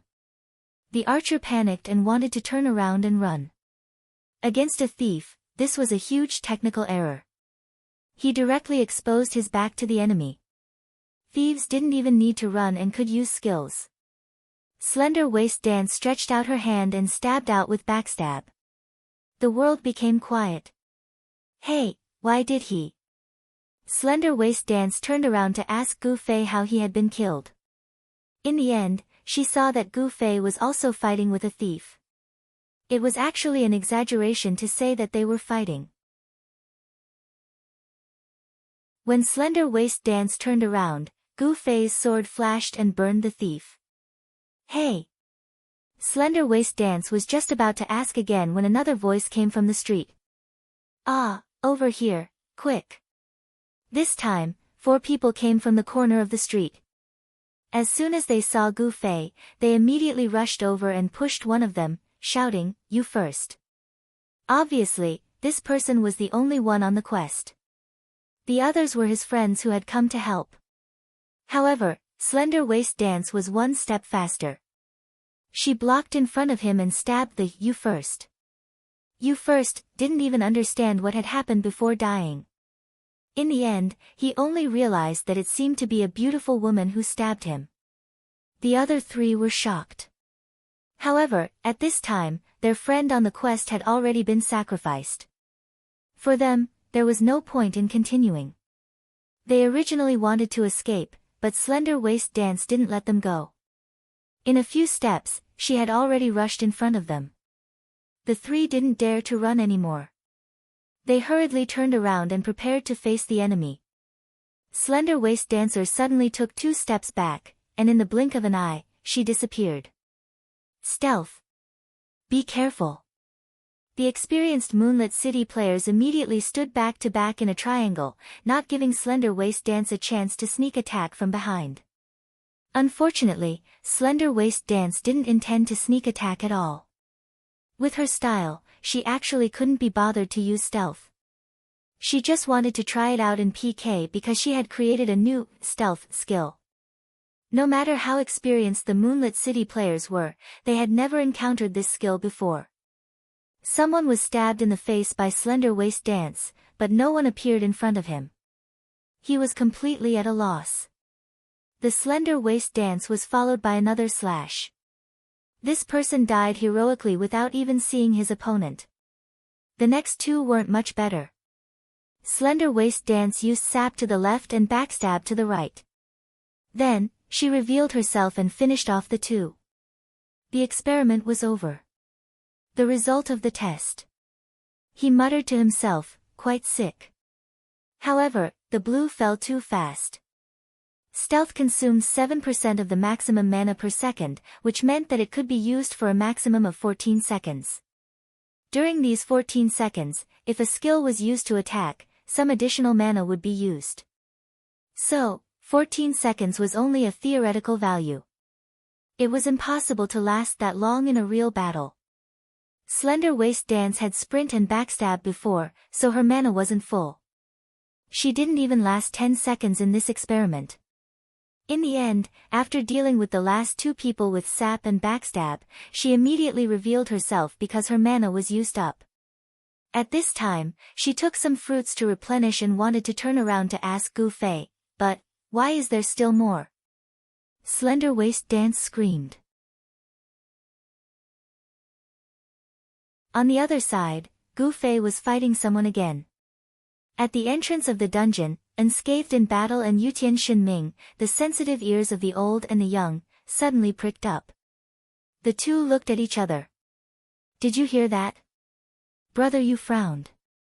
I think I heard it too. It's a woman's scream. The direction Qianli went, what is he doing? Unscathed in battle's expression changed slightly. That's too cruel. Is he going to attack a beauty? Everyone looked at him and replied in unison, he will. Let's go take a look. They were actually quite bored at the entrance of the dungeon, so they immediately turned and headed there.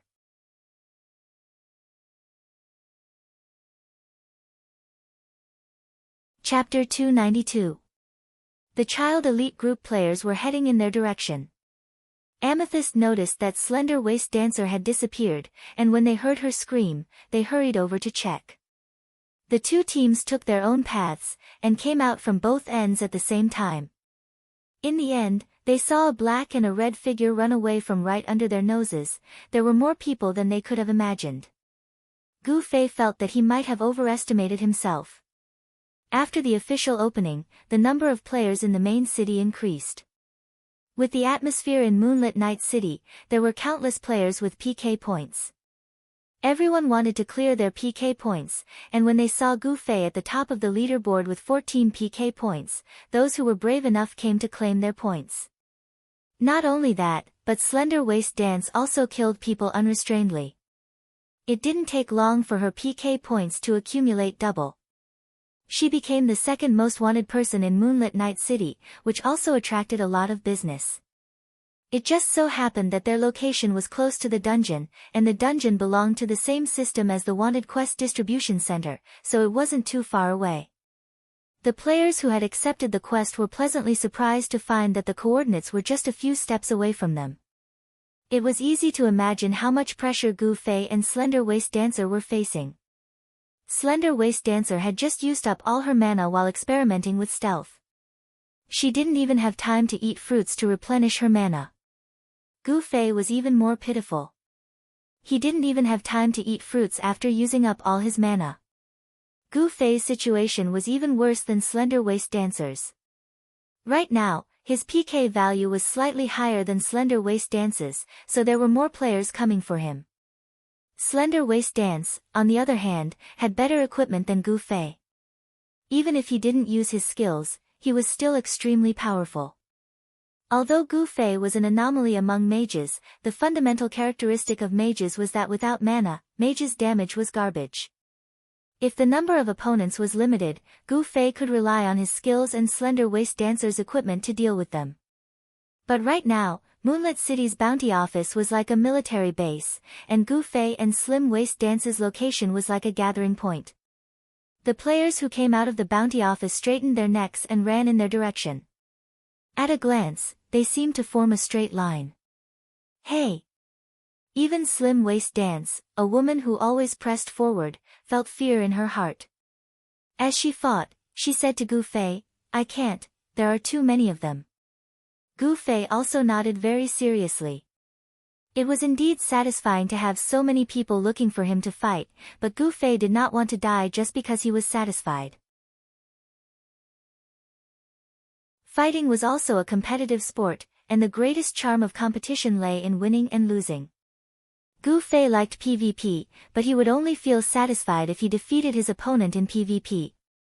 When it came to enjoying the process, it was the process of walking step by step towards victory. Who would find the process of losing enjoyable? The two of them determined that there was no chance of victory in the current situation. After exchanging glances with each other, they suddenly turned around and ran. Coincidentally, Young Master's elite team and Reborn Purple Crystal's team had arrived, and they saw the two of them fleeing in panic. The persistent Moonlit Night City players formed a line and chased after him. Slender Waist Dancer's speed went without saying. Even if she didn't use Swift, no one would be able to catch up to her. As for Gu Fei, even though he had put all his points into Dexterity, the Night Streamer Sword, the Great Thief Ring, and Eddie's Emblem, as well as a pair of powerful shoes, there was no lack of talented players in Moonlit City. There were thieves with quick movement speed and archers with dexterity. As long as their equipment wasn't too shabby, it wouldn't be difficult for them to match Gu Fei's speed. What was even worse was that when the archers fired their homing arrows, Slim Waist Dancer completely ignored them due to his good equipment and high defense. Meanwhile, Gu Fei had to turn around to deal with them. His speed was greatly hindered, and the pursuers were getting closer and closer. Sigh. This was playing with fire, getting burned. Gu Fei reflected on himself. Looking down on the strength of the masses had caused him to fall into his current predicament. This time, he was about to drown in the sea of people's war. It was a good thing that Slender Waist Dancer was loyal and didn't leave him behind. She looked back and found that Gu Fei was getting further and further away from her and the pursuers. She stomped her feet in anger. "Why are you so slow?" After yelling, she immediately turned around and floated back to Gu Fei's side. "Why did you come back? Let's go," Gu Fei said. "You're too stupid." Slender Waist Dancer hugged Gu Fei with one hand and pulled out a scroll from her pocket with the other. She flung it into the air and it turned into a white light that landed at their feet. A teleportation circle instantly formed, and with a flash of white light, the two of them disappeared. "You're so slow, I wasted another teleportation scroll. This is my last one." After the teleportation, Slender Waist Dancer let go of Gu Fei and immediately pointed at his nose and scolded him. "Where did you get this?"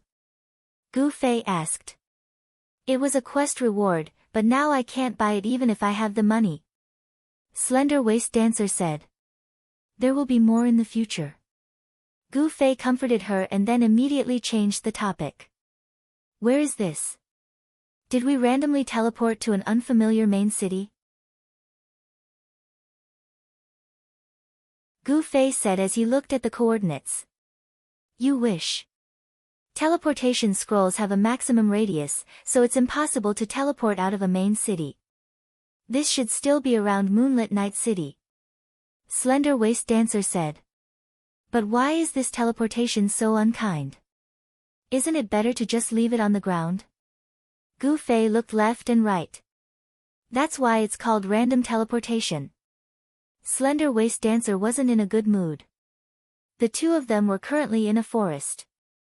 Moreover, they were cruelly hung from a tree. Gu Fei's Dark Night Spirit robe was hooked by a tree branch. His entire body swayed up and down as if he would fall at any moment. Slender Waist Dancer was hanging in front of him. Her body was quite stable, but it was clear that the tree branch that was hooked onto her was slowly bending downwards. This was a sign of danger that was even greater than Gu Fei's situation. Gu Fei couldn't help but close his eyes. Slender. What? You might fall down soon. Ah! Slender Waist Dancer cried out. She looked down and saw that she was 8 meters above the ground. Falling down definitely wouldn't be comfortable. She immediately grabbed at Gu Fei. She didn't know if she wanted to ask for help or drag him down with her. Don't move. Gu Fei only had time to shout this. The tree branch that was hooked onto Slender Waist Dancer didn't break, but with a whoosh, it was pulled out from under her cloak. Slender Waist Dancer lost her grip and fell down with a scream. This fall was very embarrassing, but it wasn't a big deal. Slender Waist Dancer groaned a few times and crawled up from the ground. She looked up and saw that Gu Fei was still swaying on the tree branch. Come down, I'll catch you. Slender Waist Dancer stretched out her arms. There's no need for that. Gu Fei didn't believe that Slender Waist Dancer could catch him. If it was the rain in June, it would be more likely. Are you going to hang there for the rest of your life? Slender Waist Dancer scolded. Gu Fei didn't argue. He just very slowly reached into his pocket and carefully took out a banana. Damn, you still remember to eat at a time like this. Slender Waist Dancer was furious. I need mana. Gu Fei said, you should replenish your mana too. After saying this, he brought the banana to his mouth very slowly, tore off the skin with his mouth, and stuffed it in one bite. After recovering some mana in a moment, Gu Fei immediately shook his body and flew down from the tree. After chanting a teleportation spell in midair, he landed steadily on the ground. Then he immediately took out a fruit and started to eat, replenishing his mana to the brim. This place isn't far from Moonlit Night City. If those people are still chasing us, they'll probably arrive soon. Slender Waist Dancer, who had already studied the coordinates, said. Even if the previous people don't come, there will always be new people coming. What's your PK value now? Gu Fei asked. 23, what about you? I'm 24. Gu Fei's damage was greatly reduced due to his lack of mana, and he was almost surpassed by Slender Waist Dancer. I have to clear my PK value, or else I won't be able to stay in Moonlit Night City. Gu Fei finally realized that doing this project in Moonlit Night City wasn't suitable. Then we have to go to the wanted mission office. Slender Waist Dancer said. It's a bit dangerous. Gu Fei said. Is there any other way? Slender Waist Dancer asked. Go back to Cloud City. Gu Fei had experience. Back then, he had a large amount of PK value, and this was how he escaped from being hunted. I'm not afraid of going to the wanted mission office, I can go in stealth. What about you? Slender Waist Dancer said. Yeah, let's ask about the situation there first. Gu Fei said as he opened the mercenary channel. The people inside were already shouting, asking Gu Fei what was going on. I used a random teleportation and flew far away. Now my PK value is 24, so I have to clear it. What's the situation at the wanted mission office? Gu Fei said. It's still lively. A few people replied. That's a bit troublesome. Gu Fei said. Yeah, how about we find Yun Zhongmu and the others? If he shows up and lets the 10 Meetings Alliance protect you, no one should dare to cause trouble. Brother Yu suggested. No need. Han family young master said coldly, give me a high point, and I'll guide you to the wanted mission office safely. Then, you can kill your way into the house and accept the mission. That shouldn't be hard, right? This is a big map. Brother Yu was shocked. Of course, they understood what Han family young master wanted to do, but the problem was that this wasn't the map in the tournament, where the coordinates were only a few hundred. Under the big map, the number of coordinates was frighteningly large. What's wrong with that? It's still the same. As long as we know the coordinates of some places in the city, we can see it. Han family young master didn't think much of it. There's obviously an easier way. Brother Yu said. It's pretty boring right now anyway. Han family young master said. Qianli, what do you decide? Brother Yu finally asked. This matter clearly still had to be decided by Gu Fei. Go find a high point. Gu Fei replied.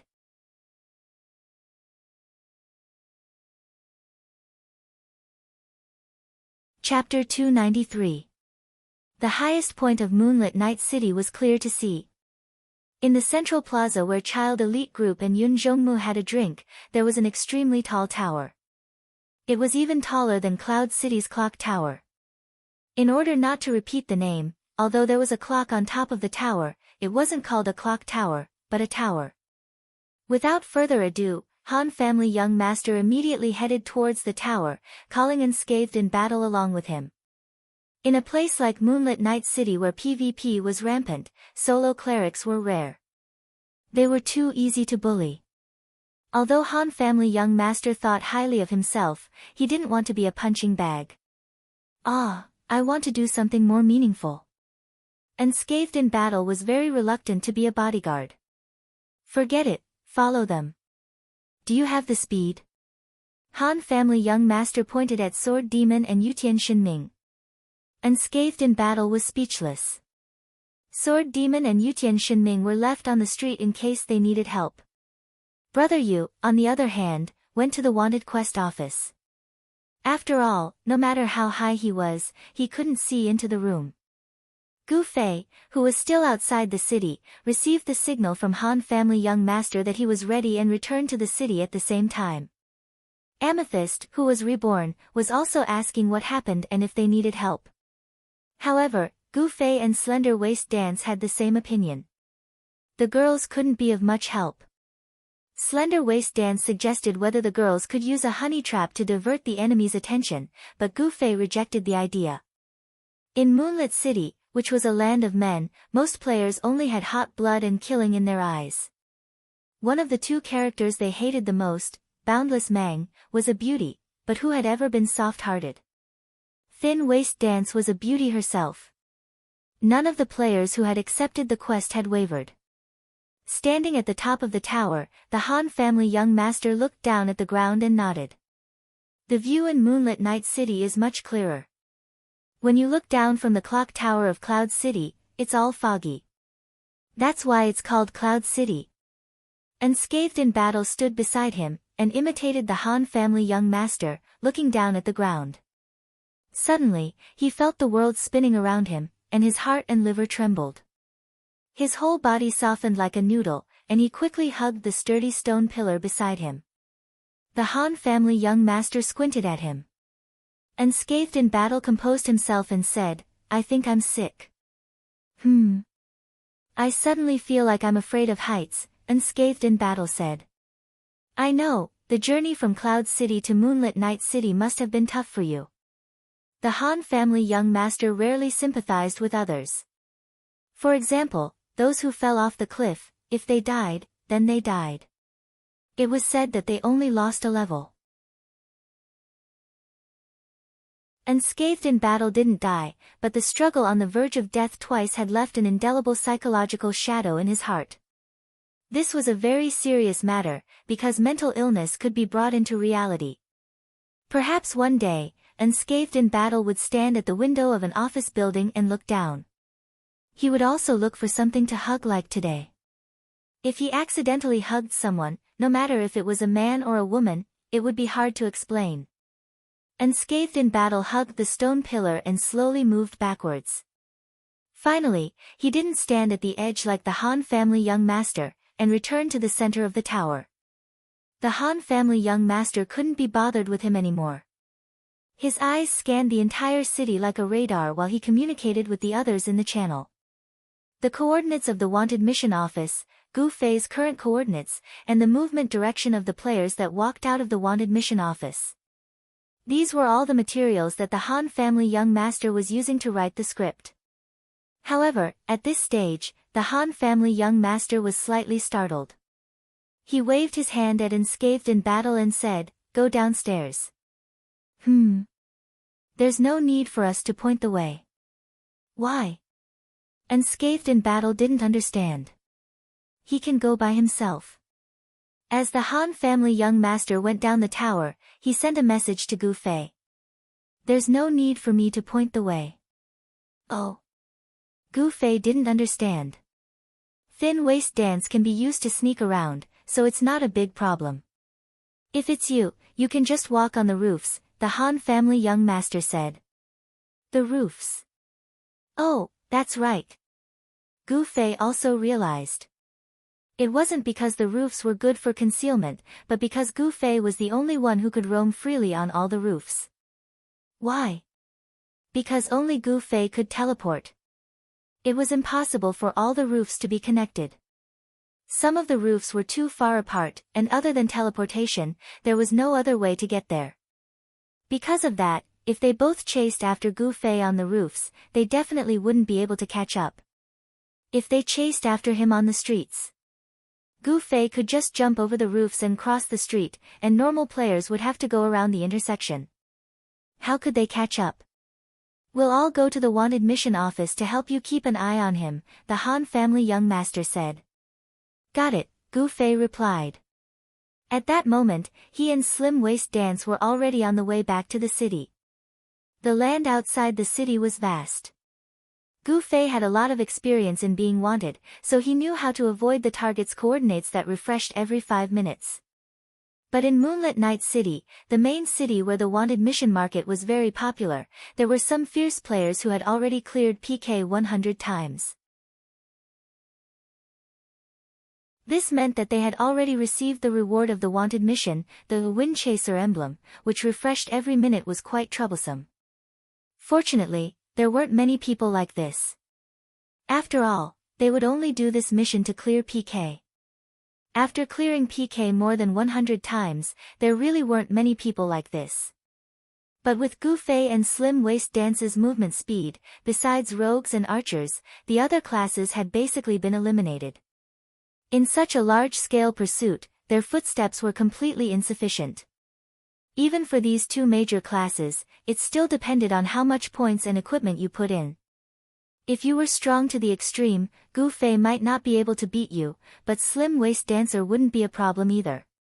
She was the true #1 player in this parallel world. Taking so many turns, they accidentally bumped into someone, and the two casually dealt with them. They already had more than 20 PK points, so what difference did they have? Slowly, they neared the city gate, where there were more people gathered. There were players continuously walking out of the city, and the two didn't know which ones were chasing them, and which ones were just leveling. "Let's split up here and go our separate ways," Gu Fei said to Slim Waist Dance. "Okay, be careful." Slim Waist Dance nodded. "You too," Gu Fei said. Slim Waist Dance immediately used stealth. Gu Fei also rushed towards the city gate, his eyes locked on the players leaving the city.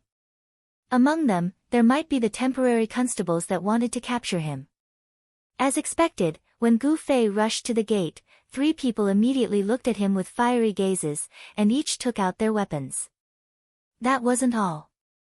These 3 people had accepted the quest, so they immediately saw the number on Gu Fei's body. The others were their helpers, and they were too lazy to go to the quest office to accept the quest, so they directly followed him. They didn't know the number, so they reacted half a beat slower. However, when they heard their friend's reminder, a fifth of the players in and out of the city instantly rushed towards Gu Fei. That's a lot. Gu Fei muttered to himself. Fortunately, Gu Fei was already prepared, and his speed was fast. Before the other party could even get into position, Gu Fei had already rushed through the door like a gust of wind. The one who was slightly closer to him was also knocked down by Gu Fei's sword for safety's sake. 27. Gu Fei counted his PK points. After entering the city gate, there were even more players pointing at him and shouting. Gu Fei wasn't in a hurry to rush in the direction of the wanted quest office. He looked around for an empty alley and rushed in. The players all chased after him. Gu Fei looked back. He had the advantage in speed, so he didn't have to worry for now. However, he didn't run very far. Suddenly, the intersection in front of him shook, and several players rushed out, blocking in front of Gu Fei. There were people in front and behind him, and everyone felt that there was no way for Gu Fei to escape. As a result, they began to feel hostility towards each other. There were too many monks and not enough gruel. With so many people accepting Gu Fei's quest, only one person could complete it. Now that they felt that Gu Fei couldn't escape, everyone immediately began to be wary of each other. Gu Fei smiled. Gathering everyone on one street was exactly what he wanted. He waved goodbye to everyone, waved his finger, and used teleportation to go up the building. This building was high. It was so high that ordinary players couldn't climb up. Gu Fei ran freely on the building, and the players were stunned for a long time before they finally reacted. They also had many tricks up their sleeves. For example, the strength warrior threw people up, the combat master hugged and threw, or even stacked up the bases. In addition, there were long-range professions that launched attacks and chased Gu Fei down the street. These were all within Gu Fei's expectations. The first rooftop wasn't far from the starting point. Gu Fei was running on the rooftop to wait for teleportation's cooldown to end. He was waiting for a few players to climb up. 1 minute passed, and Gu Fei rushed to the end of the street. He used teleportation in midair, and Gu Fei crossed the 8-meter-wide street just like that. The players were completely dumbfounded. Just as Han family young master and Gu Fei had expected, there was no way to catch up. Some players ran to the rooftop in front of them and climbed up early to ambush Gu Fei, but who told them that Gu Fei had to walk in a straight line? Of course, climbing the rooftop was a waste of time. Countless players who had been left far behind could often see Gu Fei's accelerated running, jumping, and rising step by step. He looked just like the video game they played when they were young, Super Mario.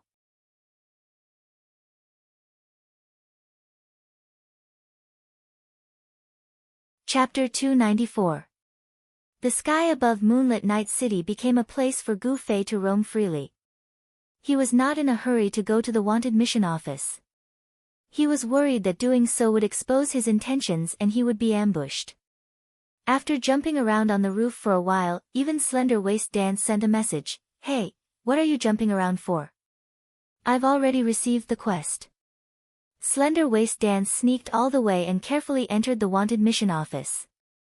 Normally, receiving a quest and communicating with the system would interrupt stealth, but Slender Waist Dance was moving stealthily. 10 seconds was enough to receive this quest, and there happened to be a lot of people at the wanted mission office. It was inevitable that someone would be bumped into, so she used stealthily to avoid this hidden danger. In addition, this also caused a lot of fights in the wanted mission office. Those who were bumped into didn't know that an invisible person had just passed by them, so they naturally glared at nearby players.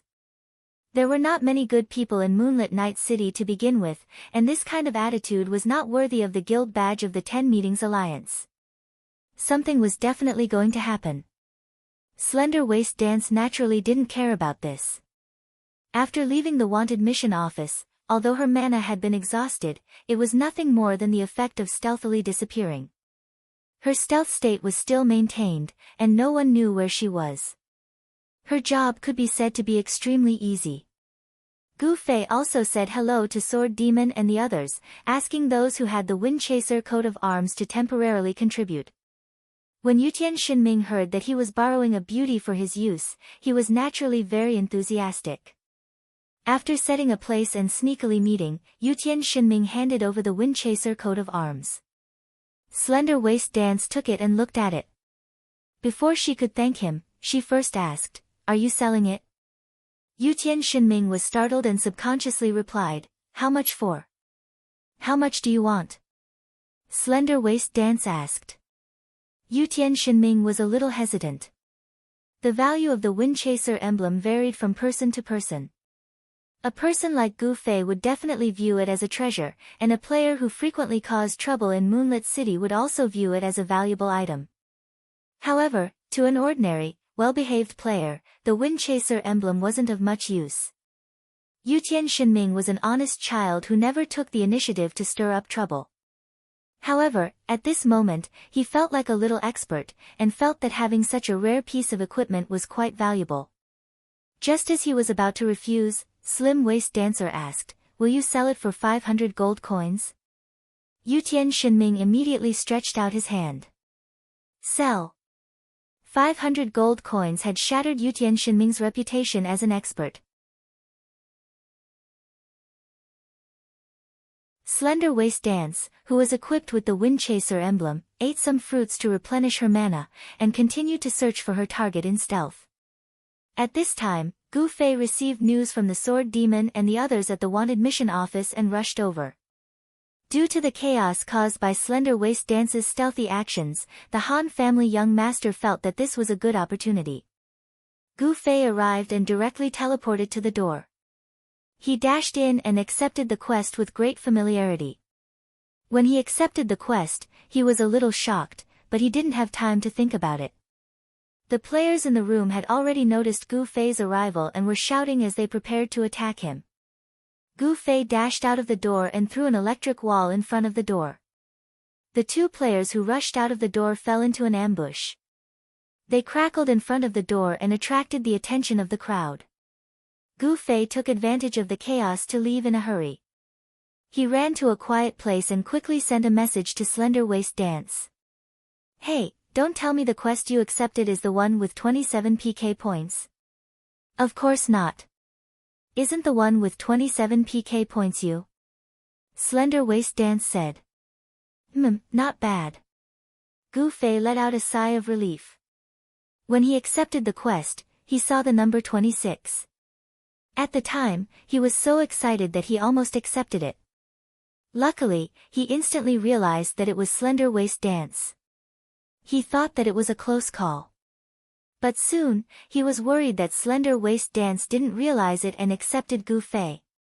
As soon as he left the quest office, he immediately ran to the side of the road and asked. Luckily, it seemed that girls were more meticulous than men. If it was the guys in the mercenary group, they would have forgotten about this and accepted it. Gu Fei was happy as he ran to the target's coordinates. Along the way, there were still many pursuers. Gu Fei continued to walk on the rooftops. This target happened to be in the city. Gu Fei walked in a straight line and got closer very quickly. When he finally got close to this person, he saw a scene that made him want to cry. This comrade number 56197 was walking on the street with a few brothers. She suddenly screamed and turned around to look at the empty space beside her. Her eyes were filled with confusion, incomprehension, and fear. Then, she disappeared. The brothers beside him were also completely at a loss. They looked around and finally looked at Gu Fei on the rooftop. They raised their hands and scolded, "Kid, did you do it?" "It would be great if I did." Gu Fei smiled bitterly. He didn't bother to explain and turned around to leave. He sent a message to Slender Waist Dance. "Hey, did you just accept number 56197, a person with 5 PK points?" Yes. Slender Waist Dance said proudly. "I thought you would choose the first one out of habit, so I chose the second one. That way, we wouldn't have to repeat each other." I knew it was you. Gu Fei sighed. Only Slender Waist Dance, who had the ability to move stealthily, could kill people without them noticing. Other rogues could kill people in one hit, and their stealth would definitely disappear. They wouldn't die without being able to find the killer. It was a pity that Gu Fei thought too much when he accepted the quest.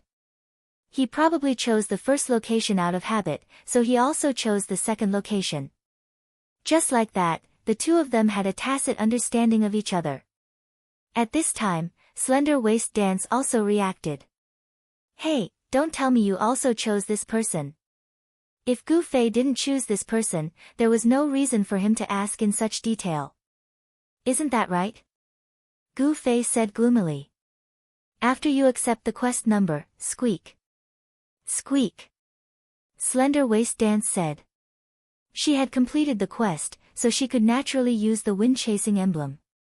She also used stealth to fly back in stealth mode and accept the quest again. It was very convenient. What's the number? Gu Fei asked. 115493, Slender Waist Dance replied. Got it. Gu Fei replied and continued bouncing back to the quest office. He had been bouncing around Moonlit City for a while now, and all the players who were paying attention to him were confused. They didn't know what he was up to. This time, Gu Fei directly bounced back to the wanted quest office, accepted another quest, and then bounced away to complete it.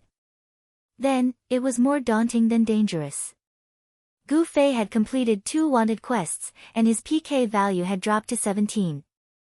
Slender Waist Dance had completed 3 quests, and her PK value had dropped to 11. The Child Elite group, who originally thought that there would be a crisis that required help, found that with these 2 experts, everything was very simple. The entrance to the wanted quest office was originally on high alert, but now, they were all relaxed. They squatted in a row under the wall opposite the entrance. If there were a few bowls in front of them, they would look like a row of beggars. Only the Han family young master stood there seriously. At this time, he saw that Gu Fei and Slender Waist Dance had already walked back and forth a few times. He used his foot to nudge the people around him. Get up, trouble is coming. HM. They all looked at him. As expected by the Han family young master, the entrance to the wanted quest office suddenly became lively. This place seemed to have become a new gathering point. Countless players started to gather here. Even the walls above them were filled with people. It was clear that they were coming for Gu Fei.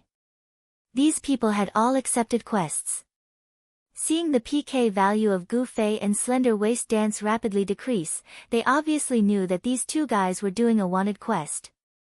Gu Fei only wanted to confuse his opponents with his movement, but he forgot that his PK value was a more intuitive reaction.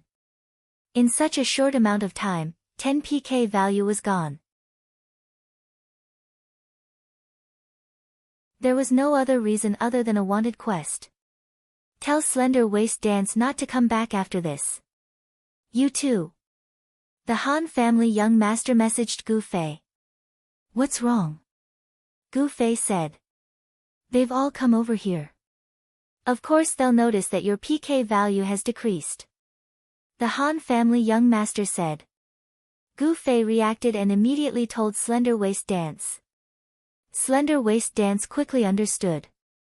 Just a moment ago, the entire city was filled with players, but now it suddenly became quiet. The people who couldn't get rid of them also disappeared. Then what should we do? Slender Waist Dance asked Gu Fei. Oh, let's go to a tavern and sit for a bit. Gu Fei said. That's a good idea. The 2 of them met up, found a random tavern, and casually walked in and ordered some alcohol. The 2 of them drank happily, while the group of people at the wanted quest office were lonely waiting. These people were actually competitors and didn't have any good feelings towards each other. At this time, when everyone gathered together, they realized that there were actually so many people who had accepted the same quest. Everyone's first sentence was, 124785 or 125,987, 124785 was Gu Fei's quest, 125987 was Slender Waist Dance's quest. After asking, they found out that the two quests were evenly split. Some of them were aiming for the highest PK value, while others thought that there would be more people who would take the highest PK value, so they took second place. At this time, everyone was staring at each other.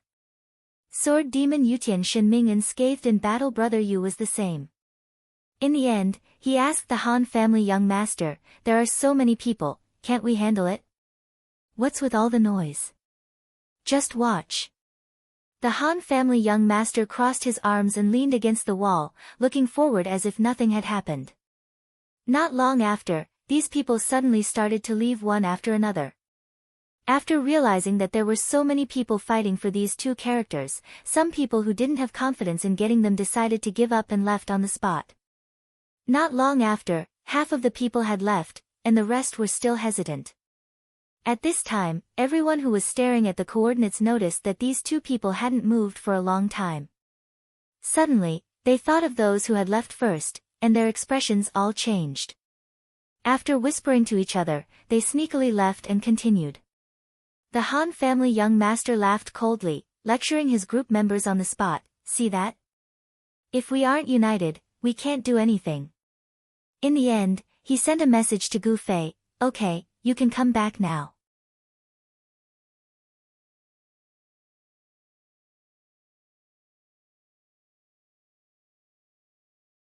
Chapter 295. Gu Fei, who was taking a break in the tavern, immediately notified Slim Waist Dance after receiving Han family young master's message. The two of them activated their Wind Chaser emblem and disappeared from the tavern in a flash of white light. The players who noticed that the coordinates hadn't moved for a long time rushed to the tavern, but there was nothing there. When they refreshed again, they realized that the coordinates were so far away. Some of the more experienced players made a judgment.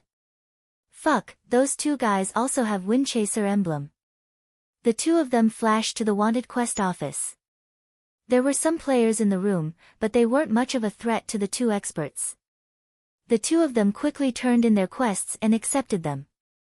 Gu Fei had 12 PK points left, while Slim Waist Dance only had 6 PK points left. Many players weren't as enthusiastic about these two quests anymore. They felt that they were just wasting their time. They were even hoping that the two of them could quickly clear their PK points so that they could forcefully end the quest and accept other quests. Gu Fei and Slim Waist Dance went to find their own targets. Han family young master and the others stayed where they were. "It should be fine now, right?" After squatting for a long time, Brother Yu got up and massaged his numb legs. The young master of the Han family replied vaguely, but his eyes were looking around as if he was waiting for someone. "What else could it be?" the others asked when they saw him like this. The young master of the Han family shook his head in a certain direction. When the others looked over, they saw Yun Zhongmu leading a large group of people in a hurry towards that direction. Without saying a word, they rushed into the wanted quest office. There were some curses coming from inside the room. Not long after, some players ran out of the wanted quest office with their heads in their hands. Then, Yun Zhongmu walked out of the room with his brothers.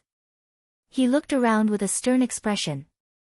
When he saw some players standing there in a daze, he pointed at them and said, "What are you doing?" "Run. Quest." The players were stunned. They didn't know what they had done to provoke this group of people. "What quest?" "No more wanted quests today. Go, go, go." Cloud Twilight had chased away all of the players. He looked around and saw 5 people squatting or standing at the foot of the opposite wall. He hurriedly walked over. "How is it? Is Brother Qianli all right?" Yun Zhongmu asked with concern. Don't worry, Brother Yu answered on behalf of everyone. "Our PK points will be cleared soon. Why didn't you tell us? Look at what's going on," Cloud Twilight said. Naturally, there were also people from the 10 Meetings Alliance who did the PK task. Some of them even chased after Gu Fei. After all, only a few of the 4,000 people knew Gu Fei. Later, a member of the 10 Meetings Alliance who knew Gu Fei, finally met Gu Fei face to face. Only then did he know that the Super Mario that caused a sensation in the city was actually Qianli. He was drunk and quickly told the situation to Yun Zhongmu. Yun Zhongmu quickly called over a group of brothers to help. Sure enough, the 10 Guilds Alliance was the overlord of Moonlit City. The Wanted Quest office was immediately occupied by this group of people. Players who wanted to come for the Wanted Quest were told to come back later. How long was this later? Once Gu Fei's PK points were cleared, the Wanted Quest would end. Gu Fei and Slim Waist Dance didn't know.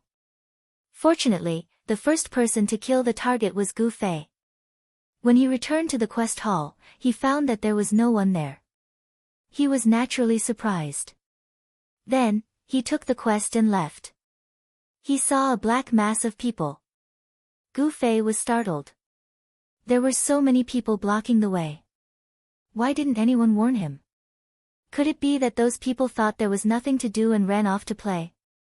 Just as he was about to kill and run, some of the people facing Gu Fei shouted, "Brother Qianli is back."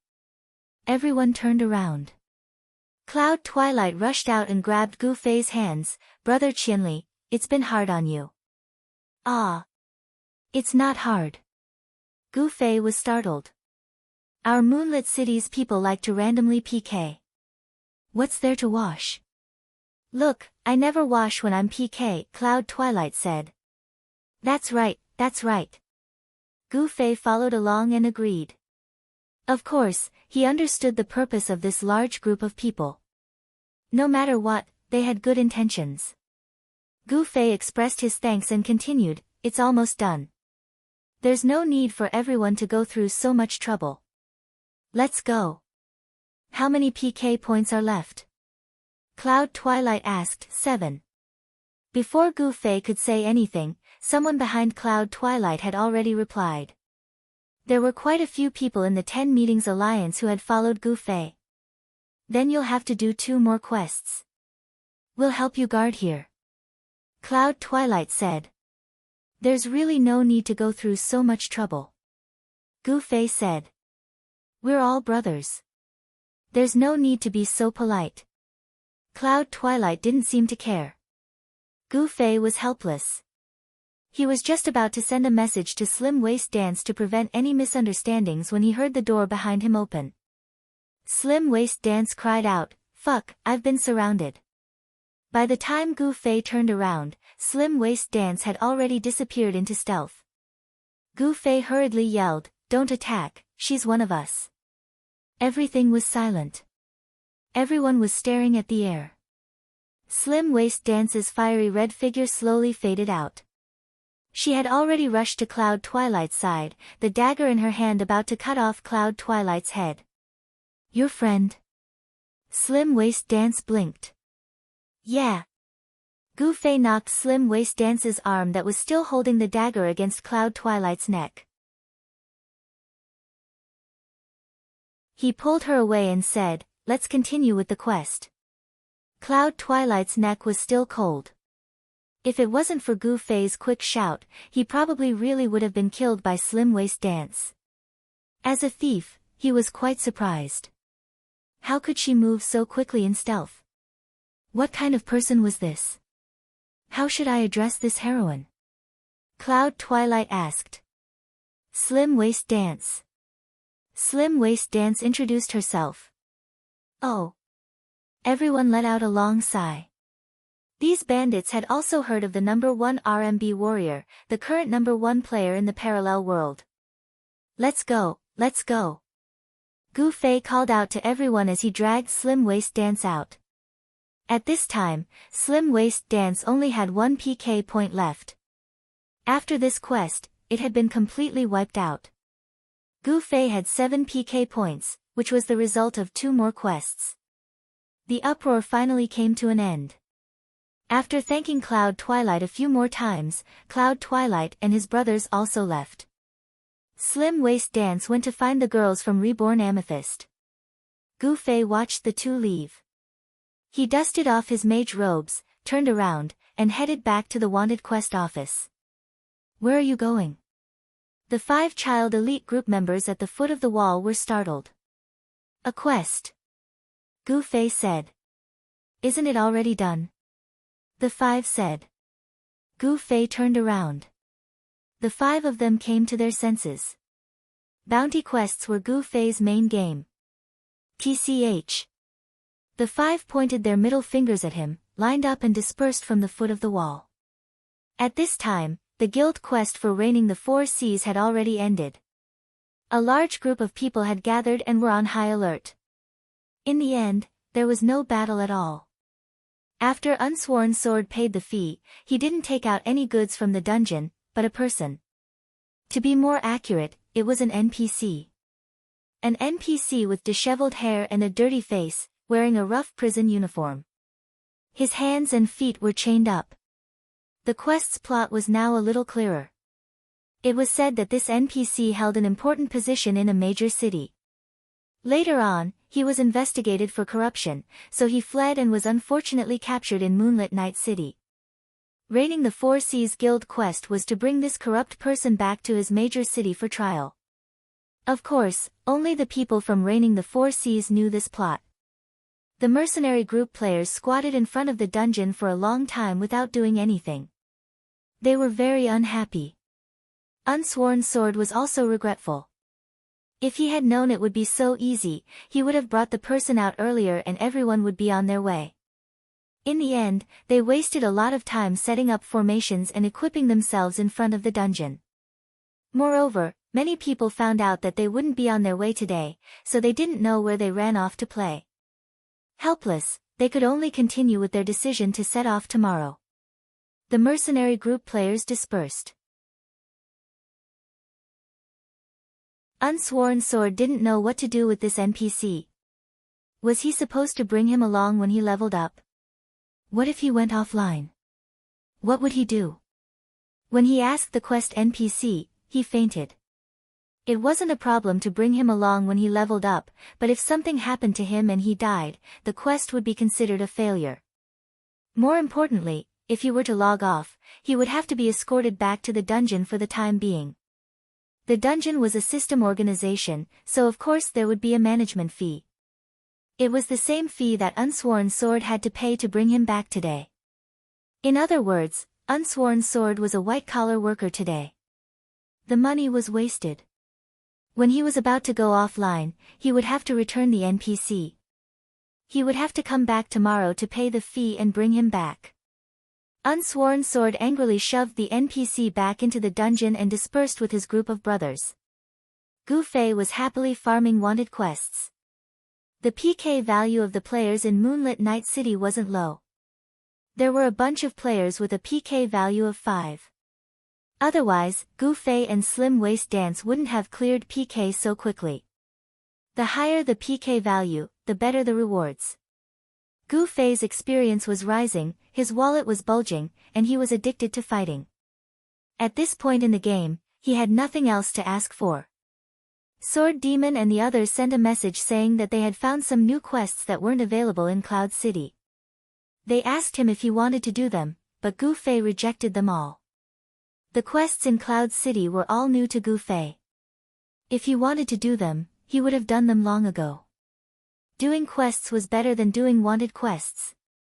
Gu Fei thought as he dealt with the target in front of him. Then he patted the Windchaser emblem and flew back to the wanted quest office. At this time, Gu Fei wore a mask like the players in Moonlit Night City. The busy players in the wanted quest office had no idea that the person in front of them was the target they had been chasing. After queuing up, he finally reached the quest window. Gu Fei sighed. This was the only thing he was dissatisfied with about Moonlit Night City's wanted quests: too many people. He wanted to turn in the quest he had just completed and was about to receive a new one when he heard a ding from the system. It was a ding that he hadn't heard for a long time. This was the ding that came when there was a special reward for completing a quest.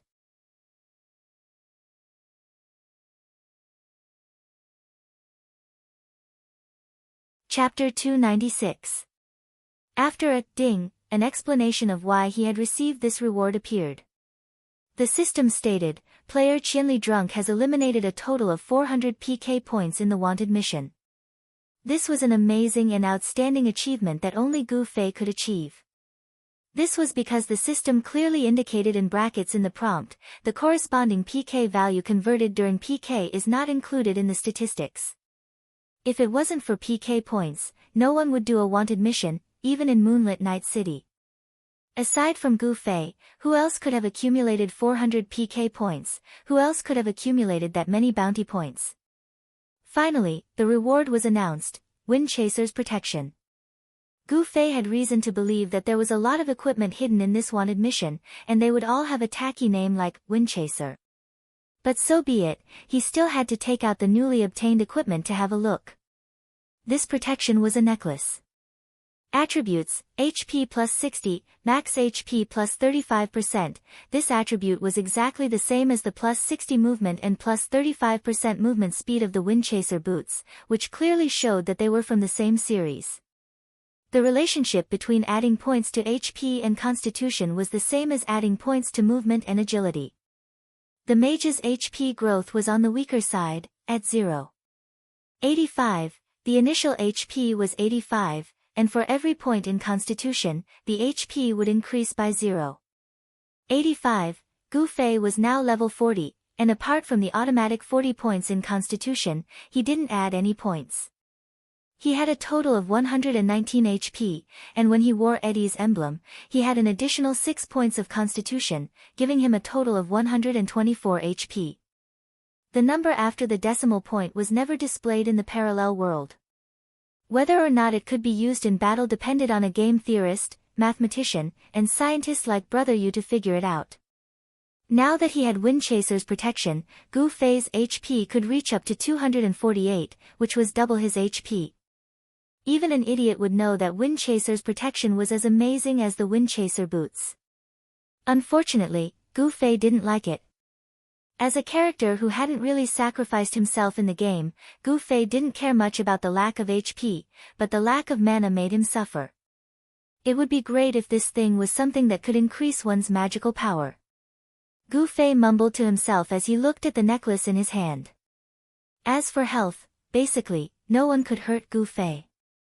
Did it matter how many lives he had? With that in mind, Gu Fei accepted another quest and went out again. Of course, he had to try out the new equipment. Gu Fei equipped the Windchaser's Blessing. The sudden increase in HP did not bring him any strange feeling. It's useless. Gu Fei shook his head as he ran towards his goal. Nothing else happened that night until Gu Fei went offline. The next day, Gu Fei came online earlier than usual. Firstly, the criminals in Moonlit Night City with a PK value of 4 to 5 attracted him. Secondly, he wanted to come online as early as possible to see how things were going in Vast Mang. When he went online and opened his friends list, he saw that Fireball, Tsubasa Sakuratsuka, and the others were all online. He quickly sent them a message and learned that they were all fine and nothing had happened. Fireball also strongly invited Gu Fei over, claiming that they had found 3 beautiful girls. He was very loyal and invited Gu Fei to enjoy them together. Gu Fei wiped his sweat and declined. After that, he had nothing else to do. Naturally, he did some wanted quests. When it was almost 7:00, the Han family young master sent him a message, and he gathered at the entrance of the dungeon. Naturally, the atmosphere today was not as tense as yesterday. Everyone stared at Unsworn Sword, who was on the stairs. Unsworn Sword wanted to say a few more words, but when he saw the situation, he thought it was better to stop. He simply turned around and went to negotiate with the NPC. His swift action won the players' admiring gazes. The players continued on their way. Before 7:00, Reflection of Years had already checked with the mercenary leaders. Moonlit Night City was indeed a troublesome city. They had only stayed here for 2 days, but many incidents had already happened. Most of them were fighting over territory while they were out leveling, and the ones who fought were all mercenary group players. Because players from reigning the 4 seas couldn't register in other cities during the quest period, they would return to Cloud City once they died. Therefore, Unsworn Sword and the other leaders repeatedly told everyone to keep a low profile and forget their identity as the #1 guild in Cloud City. Now that they saw it, the results were good. Many of the mercenary group players were bleeding from the fight, while Reigning the Four Seas didn't suffer any losses. Unsworn Sword and the others were naturally laughing in their hearts. The Cloud City players who were bullied while leveling were now sympathizing with each other. They talked about the violence in Moonlit Night City and reminisced about the good life in Cloud City. In short, there was only one sentence: I can't stay here a minute longer. People always like to compare. During the conversation, the players began to compare who had suffered the most in Moonlit Night City. In the end, Tsubasa Sakaratsuka's Great Hunt mercenary group came out on top. Their mercenary group had 40 people, and 22 of them had died in the past 2 days. Both the ratio and the total number of people were outstanding. "Brother, you're so strong. How many battles did you fight?" someone exclaimed. Most of the other players only had small skirmishes at the starting point of the leveling area. At most, 1 or 2 people died, and some even retreated as soon as they saw blood. 5 or 6 people died because of 5 or 6 skirmishes in 2 days. This was already quite a feat in the end. Tsubasa Sakaratsuka's group killed 22 people. According to this line of thinking, that was 22 skirmishes. This was too great. Tsubasa Sakaratsuka wasn't only good at playing dirty, he was also good at showing off. At this time, he had a disapproving look on his face. "It's nothing. It's just a small skirmish with this 10 guilds alliance." Everyone was moved, but they quickly began to laugh at Tsubasa Sakaratsuka's bragging. Even if these players didn't come to Moonlit Night City, they would have heard of the 10 Guilds Alliance's reputation. This was currently the largest player group in the game. Although there were 10 guilds, it was actually equivalent to a large guild with more than 4,000 people. Cloud City Reigning the Four Seas, a top guild with 750 people, could only claim to be small in front of them. Tsubasa Sakaratsuka's small mercenary group of 40 people could still walk out of Moonlit Night City unscathed after a skirmish with more than 4,000 people. Tisk, forget it if you don't believe me. Tsubasa Sakaratsuka didn't force the issue and waved his hand without explaining. The players laughed and dispersed, and the conversation ended. Following the main road outside the city, the group gradually entered a small village. Gu Fei was excited and said to the 5 elite group members, "This is Moonlit Village. My chain of quests was completed here." "Oh, this is the village where half of the villagers are werewolves." Brother Yu quickly took out his notebook to collect information. Yes. Gu Fei pulled Brother Yu to the edge of the group and pointed at the NPCs on the side of the road, wanting to point out a werewolf for Brother Yu to see. When Gu Fei first came to Moonlit Village with a quest, the normal villagers and werewolf villagers had completely different attitudes towards him. Even today, he still remembered a few werewolf villagers that looked like humans. But now that he was pointing at them one by one, he still couldn't find the werewolf villagers that he was looking for. Brother Yu was holding a notebook and pen at the side, ready to take notes, but Gu Fei was babbling and not saying a word.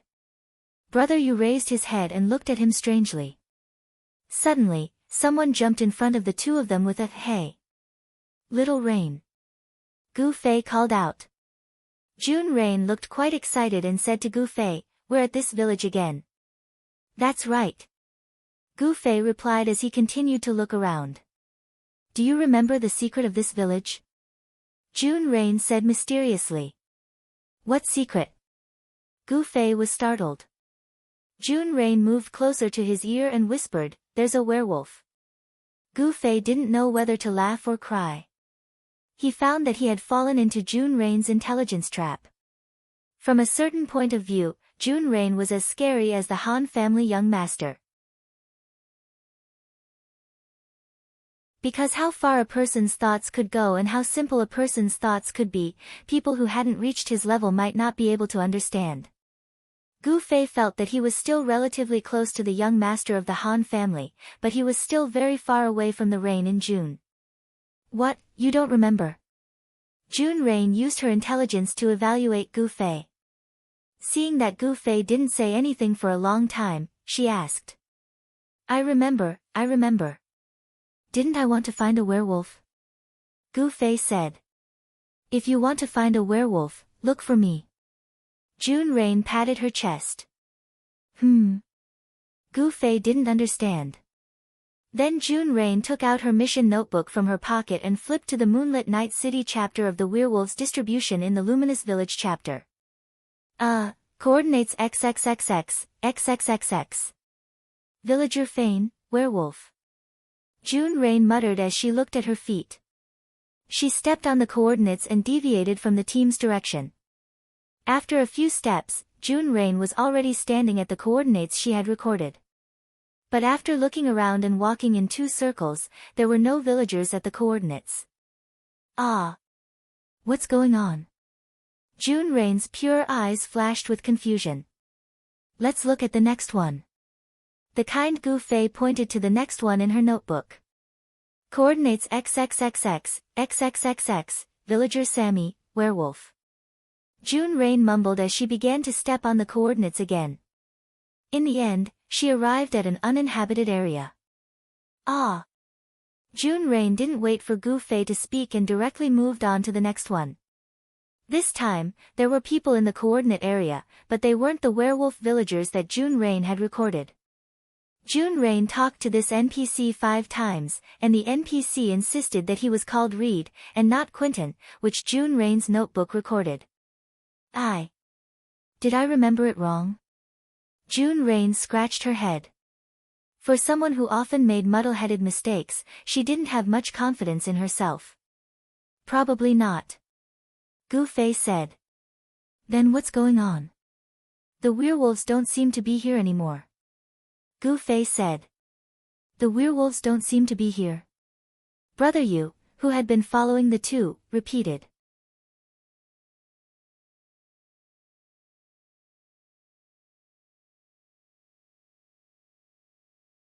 Chapter 297. The werewolves weren't here. It was broad daylight. The werewolf villagers should be standing on the side of the road like normal villagers to create the atmosphere of the game. Gu Fei wanted to point them out to Brother Yu but couldn't find them. He thought it was just the werewolves that he remembered weren't on duty today, but June Rain's record was very detailed. They walked 3 in a row and still couldn't find them. Gu Fei recalled his memories and felt that there were indeed fewer villagers on the side of the road today. Come this way. Gu Fei led the way with June Rain and Brother Yu following closely behind. They arrived in front of a house in the village. June Rain looked down at her little book and announced, werewolf. Gu Fei nodded. Although he didn't know this person's name, the person who lived here was the tall werewolf that gave him the dark streak sword. He was obviously the leader of the werewolves in this village. While thinking, Gu Fei had already reached out and pushed open the door. We have to knock on the door. What if the rude NPC gets angry and doesn't give us the quest? June Rain panicked, but soon saw that there was no one in the house. Let me see your little book. Gu Fei said to June Rain. Holding June Rain's little book, the 3 of them barged into 3 more werewolf houses, but they were all empty. Brother Yu walked around the room and wiped the table. There's no dust yet. It doesn't look like they've been gone for a long time. You're so smart. June Rain praised Brother Yu. Let's go ask Uncle Village Chief. June Rain gave a new suggestion after praising Brother Yu. Hey, they're almost gone. Do we need to continue asking about the werewolves? Brother Yu said. Do you think the disappearance of the werewolves has anything to do with the Reigning the Four Seas quest? Gu Fei said. What does that have to do with anything? Brother Yu asked. He then muttered to himself, it can't be that the werewolves are going to attack, right? That's too much. The werewolves are level 70 monsters. How many werewolves are there in this village? June Rain immediately lowered her head and started counting according to the book. 1, 2, 3, 4, there's no need to count. Gu Fei interrupted her. Let's go ask the village chief. He found the old village chief of Luminous Village. Surprisingly, the village chief recognized Gu Fei and addressed him as brave warrior. Gu Fei had assumed that he would be treated like an ordinary player in Luminous Village after completing his quest. He had never imagined that he would receive such special treatment. Only Gu Fei would make a fuss about such a thing. People like Jun Rain, who had frequent quests, were very used to this kind of situation. After completing those non-repeatable quests, the NPCs would indeed change their attitude towards you. If it was the same as before, then the mission must have failed.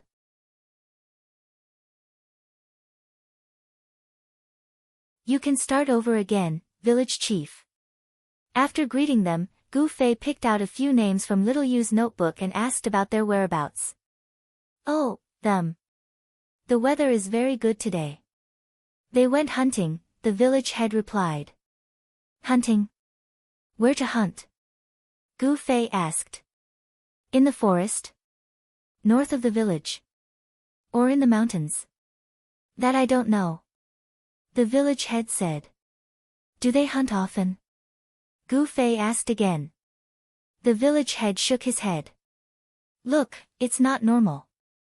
Gu Fei said to Brother Yu. North of the village. That's the direction we're heading. Brother Yu was a bit moved. Hurry up and chase after them. This is serious. They're level 70 monsters. Let's send a message. Gu Fei said as he followed. The three left the village head's house and headed north. Not long after, they saw the team that had stopped in front of them. Most of the players were suspicious and discussing among themselves, not knowing what had happened. The three core members of Reigning the Four Seas, Unsworn Sword, Reflection of Years, and Wind Star, had been waiting here for a long time. As soon as they saw them, they immediately went up to greet them. However, the one who greeted them was Brother Yu. Brother Yu, what do you think is going on with the werewolves here? Brother Yu had sent the news to the Han family young master, and then the Han family young master had passed the news to Reflection of Years through their team leader. As the news spread, everyone was talking about it. Ask him. Brother Yu pushed Gu Fei over. Reflection of Years' face was unfriendly. He really didn't want to talk to Gu Fei. Wind Star was also a bit hesitant, not knowing how to treat Gu Fei. In the end, Unsworn Sword could only speak. Brother Qianli, what's going on with the werewolves? Earlier, I did a quest here. Gu Fei said. In this luminous village, half of the villagers are actually werewolves. They live with humans and don't want to expose their identity. However, when I came to this village this time, I found that all the werewolves had disappeared. We already asked around, and they didn't disappear for a long time. It's just that today, the village head said that they went hunting. This is something that they have never done before. The place where they went hunting is probably north of this village. North, that's the direction we're heading.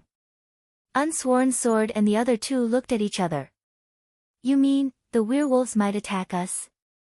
Reflection of Years, as the inept military advisor of Reigning the Four Seas, had to speak after all. Just a guess. Gu Fei noticed that Reflection of Years was not very friendly towards him, and in his heart, he despised this person for being narrow-minded. Wasn't it just a loss in a match? How many people had lost to the child elite group, but he had never seen anyone like him. That was what Gu Fei thought. Reflection of Years looked back at the luminous village that was already behind them. This village isn't big. If half of it is werewolves, then there are about 100 of them. Although the werewolves are level 70 monsters, we have thousands of players here. 10 against 1, it shouldn't be too dangerous, right? We can rely on numbers to grind them to death. Other monsters can, but I'm afraid the werewolves can't, Gu Fei said. Oh. Reflection of Years squinted at him. The werewolves are very fast, and they can self-recover, Gu Fei said. There was no need to elaborate. Everyone here was an expert, and they understood what these 2 points meant as soon as they heard it. Fast speed meant that the players might not be able to attack the opponent, self-recovery meant that the attack power wasn't high enough, and if it wasn't continuous, then it was equivalent to no attack. The werewolves were indeed a problem that needed to be taken seriously. Unfortunately, Reflection of Years had just spoken to Gu Fei in a strange tone, and it wasn't good to immediately change his attitude. After a cold snort, it was Sword Without Oath who stood up to play the good cop. Brother Qianli, then what do you think we should do? What do I mean? I don't mean anything. I just told you that there are werewolves in front of us. You decide what to do. Gu Fei said. Sword Without Oath laughed and hurriedly said, Brother Qianli, don't mind my brother's attitude. He treats everyone like this. Gu Fei didn't know whether to laugh or cry. I don't mind, I really don't mean anything. I just happened to find that the werewolf had disappeared, and I thought it might be related to your quest, so I called out to you guys to let you guys be prepared. That's it? Sword Without Oath was stunned. What else can we do? Gu Fei spread out his hands. Oh, then Brother Qianli, you should rest first. We'll go discuss it. Sword Without Oath said. Go, go. Gu Fei waved his hand as if he was the boss, and Sword Without Oath was just a pawn. The team stopped at the side of the road to rest. The news that there might be more than 100 werewolves in front of them had already been spread to everyone. And the werewolves were fast and had automatic recovery. It was clear that even if they could fight them head-on, the casualties would be terrible. They had to think of a better way. The leaders of Unhindered and the various mercenary group leaders were sitting in an open space in the forest by the side of the road, having a meeting. Other than the werewolves, there was also a piece of gossip that was spreading among the team. Did you know? That Qianli drunk is from Moonlit Night City. He did a quest in Moonlit Village a long time ago. Oh, no wonder he doesn't even blink when he kills people. He's from Moonlit Night City. I heard that he was chased by someone in Moonlit Night City yesterday. Oh, he must have offended someone here and can't go on. Probably. The meeting went on for 15 minutes, but there was still no conclusion. The players who weren't in charge couldn't stand it anymore. They shouted in unison, Bosses, if you want to discuss something, why don't we go back to the city first? We'll continue tomorrow after we come up with a plan. One of the leaders in the meeting heard this and was immediately inspired. Hey, that's actually a plan. Let's go back to the city first and wait until everyone in the village is here. That means the werewolves are in the village, then we can continue. How about that? Why don't you just go around? Who knows where the werewolves are? If we go around, will we be able to avoid them? Yeah, where are the werewolves? Say, if this werewolf really went out to hunt for fun, aren't we being too paranoid? As everyone spoke, their gazes turned to the Sword of No Oath. This. Sword Without Oath hesitated for a moment before looking at Han Family Young Master. Leader Han. That was how he addressed Han Family Young Master. The information on the werewolves was provided by your elite team. Do you think it's better for you guys to scout ahead and confirm the werewolves' location and intentions? Han Family Young Master's expression twitched. It was fine if they wanted to scout out the werewolves' location, but they wanted to find out the werewolves' intentions? They were just a bunch of combat NPCs. He had never heard of communicating with such NPCs. However, since Sword Without Oath had already said it, Han Family Young Master didn't back down. He nodded and said, Deposit.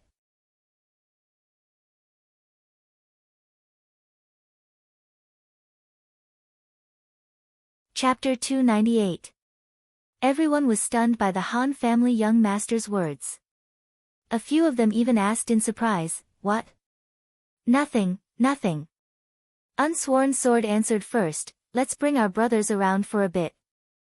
Let's wait for our brothers from the Child Elite group to check things out first.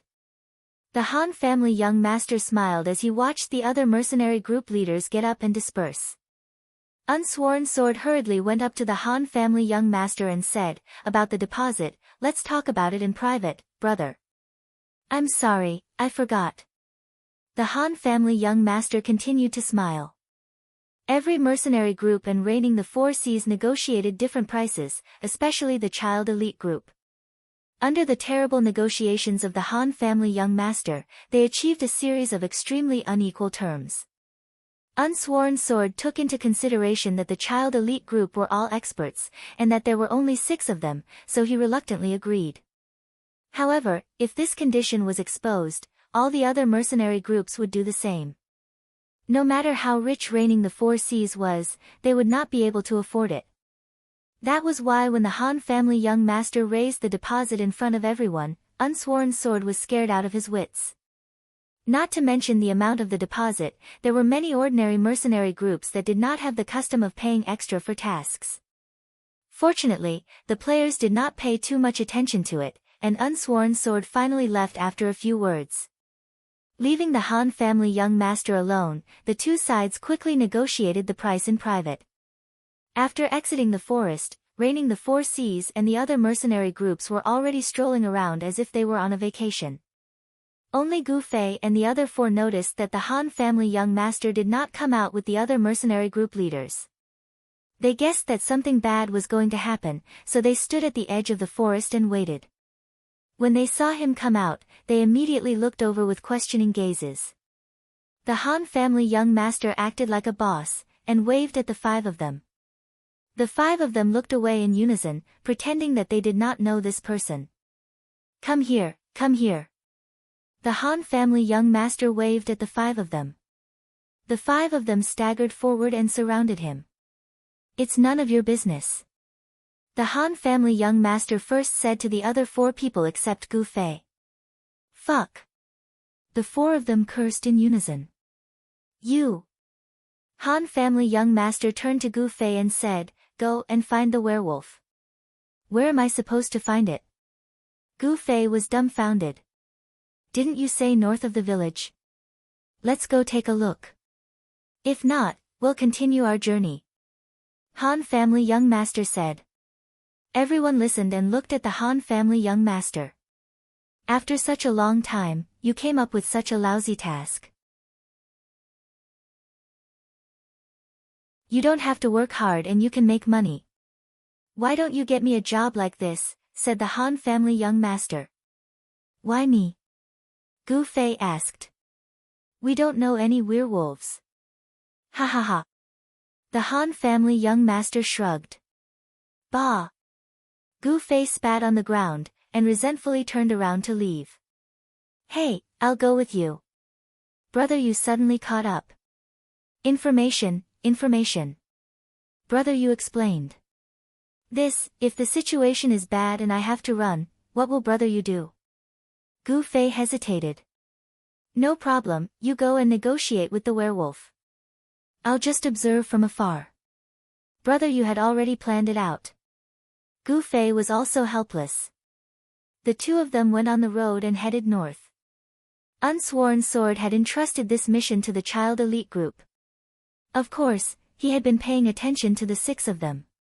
Seeing that only 2 of them went on the road, he was unhappy. This was because the deposit was paid for 6 people. No matter if it was an expert elite group or the trashiest mercenary group, the number of people was an important factor when it came to paying. This was an undeniable fact. Only 2 people were sent to do the job, but they were charged for 6 people.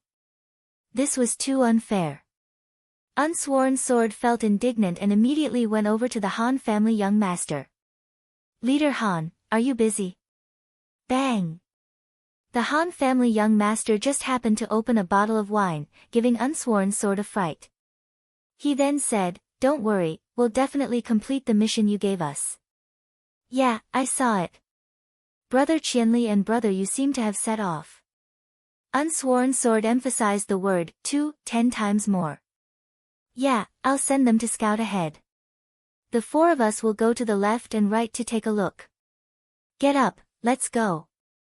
The Han family young master kicked the other 3 who were sitting on the ground. Just looking at the 3 of them sitting on the ground, it didn't look like they were preparing to set off. But with a hint from the Han family young master, the 3 of them immediately got up. Yutian Shinming even cleared his throat. Guild leader Unsworn, don't worry. With me here, they definitely won't dare to slack off. Yutian Shinming acted like he was a member of reigning four seas and stood on the guild's side. But even a blind person would know which side he was on. Guild leader Unsworn, we're going to cut in from this side of the forest. Then, we'll circle around and come out from the other side of the forest. This way, we'll be able to scout everything within a few hundred meters. That should be fine, right? The Han family young master said. Unsworn Sword wanted to say something, but the Han family young master already said, if we find anything special, I'll inform you immediately. There won't be any extra charges. Okay, let's go. With that, the four of them left Unsworn Sword there and went into the forest to scout. Unsworn Sword opened his mouth, but he couldn't find the chance to say the words he wanted to say. He really wanted to know, if the werewolves were moving around a few hundred meters away from their path, what did that have to do with them? Not to mention the fact that the Han family young master was slacking off after leading the three of them into the forest. Gu Fei and brother, you were both very serious and responsible. As they walked on the main road, they kept looking around. As they walked, Gu Fei asked brother Yu for advice. Brother Yu, say, these werewolves are no longer the villagers' werewolves from my previous quest. They've turned into combat NPCs. Will they still recognize me? That, it's hard to say. Brother Yu hesitated. Logically speaking, these werewolves are still part of the quest NPC system, so they should recognize you. But the problem is that they appeared in two different quest scenarios. Whether or not they recognize you in this quest, I can't say for sure. The NPCs in the parallel world were divided into two categories by the players. The first category was combat NPCs. They were the pitiful little monsters that were killed repeatedly in the leveling area. These little monsters could be said to be combat machines that only knew how to kill. They wouldn't have any kind of intelligence like communication between humans or not. Apart from this category, there were quest NPCs. Generally, these were the NPCs that were bragged about by online game companies as intelligent NPCs. They would recognize the player's voice, expression, behavior, and so on, and communicate with the player like a human. But even for them, the content that they could communicate with was something that had been predetermined beforehand. For example, if you randomly met an NPC on the street and asked, "What's your mother's surname?" If the NPC triggered a quest that was related to his mother, he might really answer you. But if it was a lonely NPC with no family background, the NPC would just pretend that you didn't exist if you asked such a question. So, even though they were called intelligent, they were still machines that had been programmed. That was why brother Yu couldn't be sure if these werewolf villagers were only acquainted with Gu Fei in the quest environment. You can't say for sure either. Gu Fei said regretfully. If brother Yu couldn't answer, then there was naturally no one who could be more authoritative. Just as he was thinking, a system notification rang out. This was just a notification for friends to go online and go offline. Normally, he wouldn't pay too much attention to it. Now that he was bored while walking, Gu Fei casually opened his friends list and looked at it. He was immediately overjoyed. Comrade Lei Feng, you really come when I need you. Gu Fei hurriedly sent a message to the person who had just come online, "Hi. What is it?" The other party's reply seemed to be full of caution. "Long time no see." Gu Fei said. "What do you want again?" The other party's vigilance didn't lessen. I'm asking you." Gu Fei went straight to the point. "I met a group of NPCs in a certain quest. So if this group of NPCs were in another quest, would they still recognize me?" "Of course. Our quest NPCs completely simulate the interaction between people. They exist in the game like a living person. The quest events that happened around them, as long as they have happened before, are like a memory. How could such a ridiculous thing happen if they were to lose their memories after changing a quest? Is that so? Then what about the quest NPCs I killed in the quest? They will still come back to life. Do they recognize me or not?" Gu Fei arrived at Adrian's nocturnal village. When he was leaving the village, he passed by the church and Adrian's big house. He saw Adrian busy at the door. Of course they don't recognize you.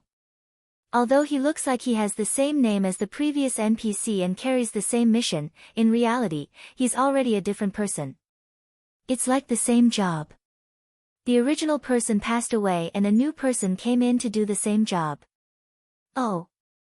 I see. Alright, got it. Gu Fei said. What do you want to know? I just asked. Now I know. Thanks. Gu Fei closed the message window. Is this question very complicated? Do you still need to ask me? Heng Chen Yixiao muttered to himself.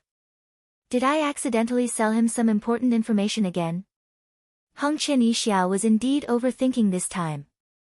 This time, he didn't give Gu Fei much guidance. He only strengthened Gu Fei's confidence.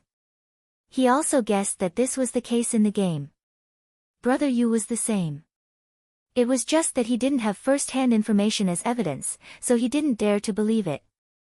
Now that he had the confirmation from the designer, what else was there to doubt? Gu Fei could conclude that this group of werewolf villagers knew him. Moreover, they definitely wouldn't have any hostility towards him. He was their great benefactor. Thinking of this, Gu Fei straightened his back and shouted at the top of his lungs, Weeha, where are you? Come out quickly. You're crazy. Brother Yu was shocked. Don't worry. Gu Fei patted Brother Yu. Just as he finished shouting, a figure appeared from behind an old tree in the distance. The wolf's ears really lived up to its name.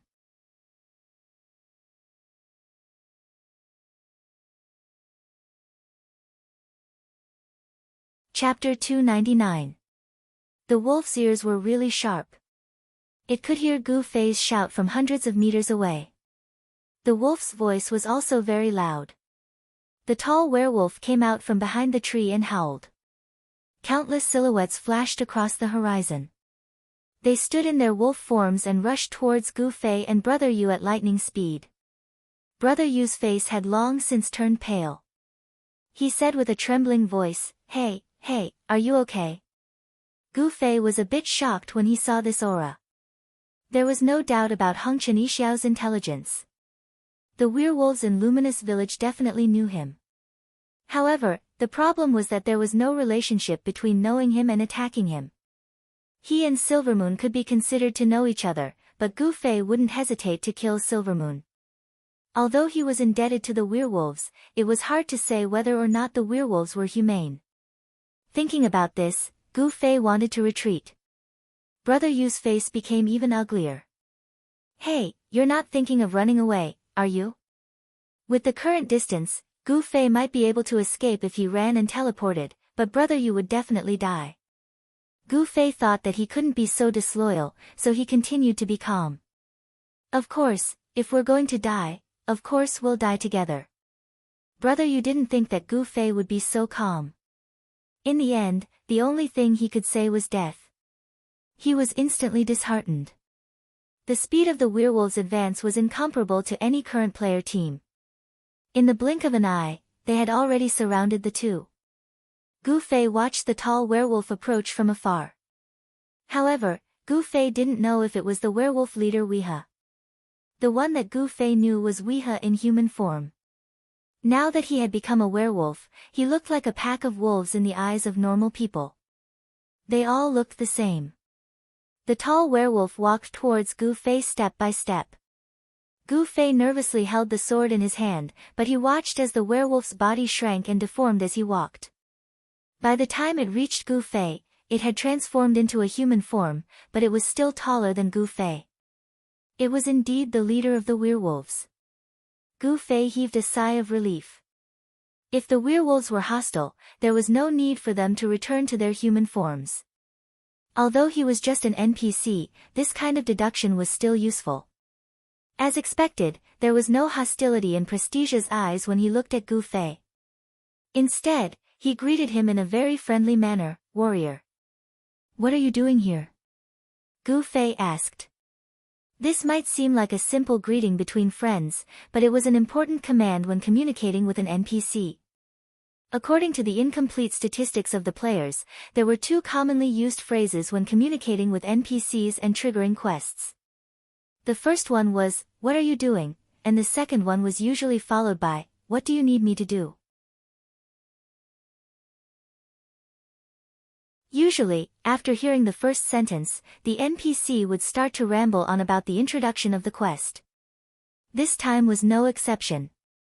After hearing Gu Fei's question, the group of werewolves around him revealed their true colors one by one. They wiped away their tears, and Prestige began to narrate sadly. The goal of the werewolves was to intercept the Unhindered World quest, but the cause was because they were threatened. This group of werewolves hoped to live a simple life like humans, but this was their fatal weakness. This time, someone had obtained this information, so they secretly threatened the werewolves to stop the escort team, or else they would reveal their identities to the public. Although these werewolves were not as cruel as normal werewolves, their natural identity as werewolves gave them the same fighting ability as werewolves. When they exploded, their strength was definitely not to be underestimated. Unfortunately, they had such a major weakness, and they had too much potential to be used.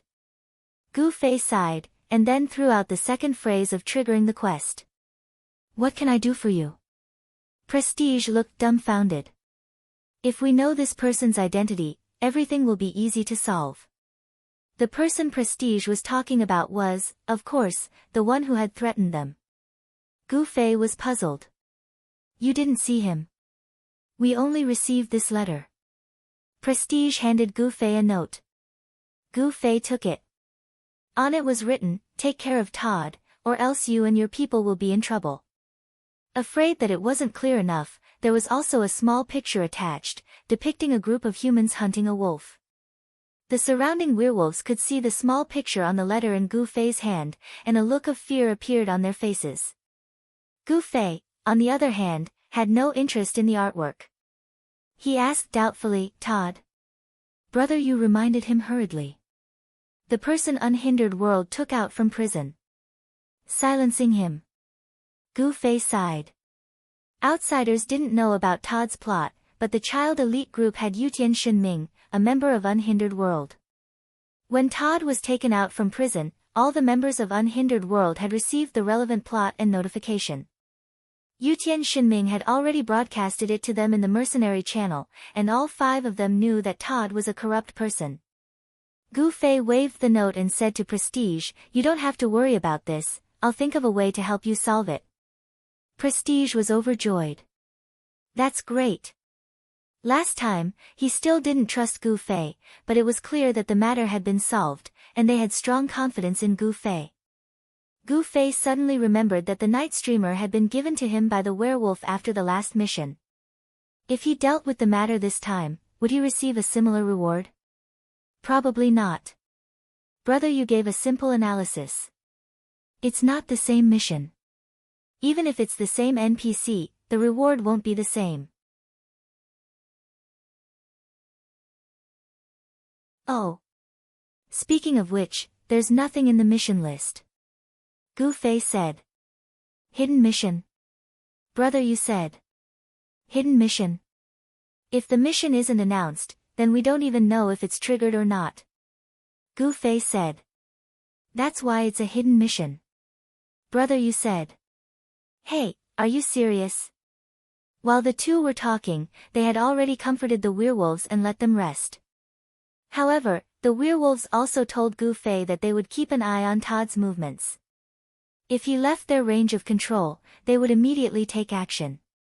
This meant that Gu Fei and Brother Yu's plan of tricking the werewolves into not taking action and swaggering away wouldn't work. "Looks like the system isn't that stupid." Brother Yu laughed. Gu Fei nodded. "But speaking of which, this is more like a mission. It's just that fighting and killing all the way down is too monotonous. It's not like the so-called multitasking style of the parallel world." Brother Yu sighed. "Yeah. I doubt it. There might be other ways to solve the broken road in the middle of Black Dragon Mountain Range. For example, we could find an NPC in Cloud City to help us build a bridge. It's just that this group quest isn't like normal solo quests where there are hints for every step, so everyone ignored it." brother, you said.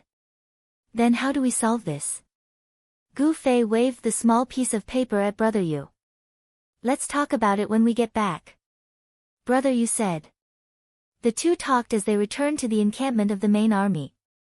Nearly 1,000 players were scattered all over the ground.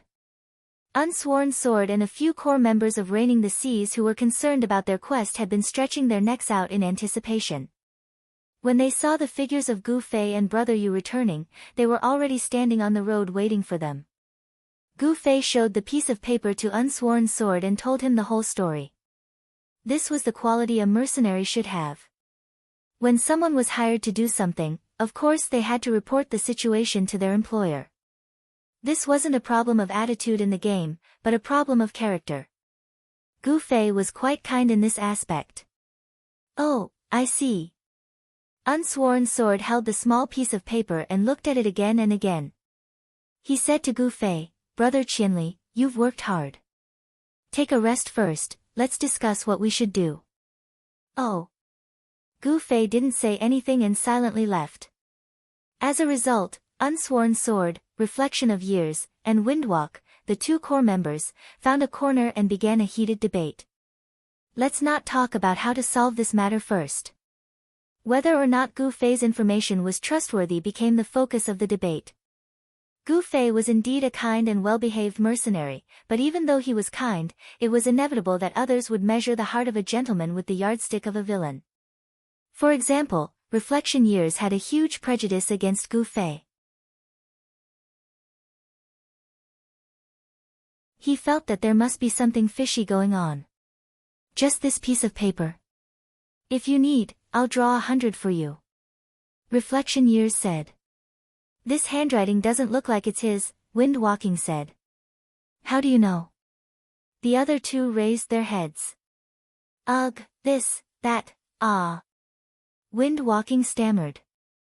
Reflection Years didn't have the patience to ask about this and immediately said, let's not talk about anything else.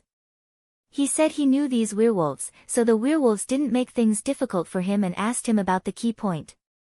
Think about it. This is Moonlit City's territory, and we're players from Cloud City. Theoretically, no one should know the werewolves here. Why would the system give us a quest and place the key to solving this quest on knowing the werewolves? If no one knows these werewolves, or if we don't have this Qianli drunk with us, how can we complete this quest? How can this be? Makes sense. Unsworn Sword nodded. Then why did he make this up? Windwalking held the small piece of paper and looked at it repeatedly. I don't know. Who knows what this guy is trying to do, Reflection Years said. Trap. What trap? Against us? It can't be, right? Do we have a grudge against him? Unsworn Sword was surprised.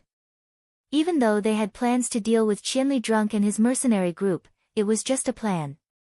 They didn't take any action. No one from the Gongzi elite group should have any hatred towards reigning the world. Anyway, I don't think we can trust him easily, Reflection Years said. Then what do we do? Didn't he say the werewolves are just ahead? Let's go get a few of our brothers to contact the werewolves, Reflection Years said.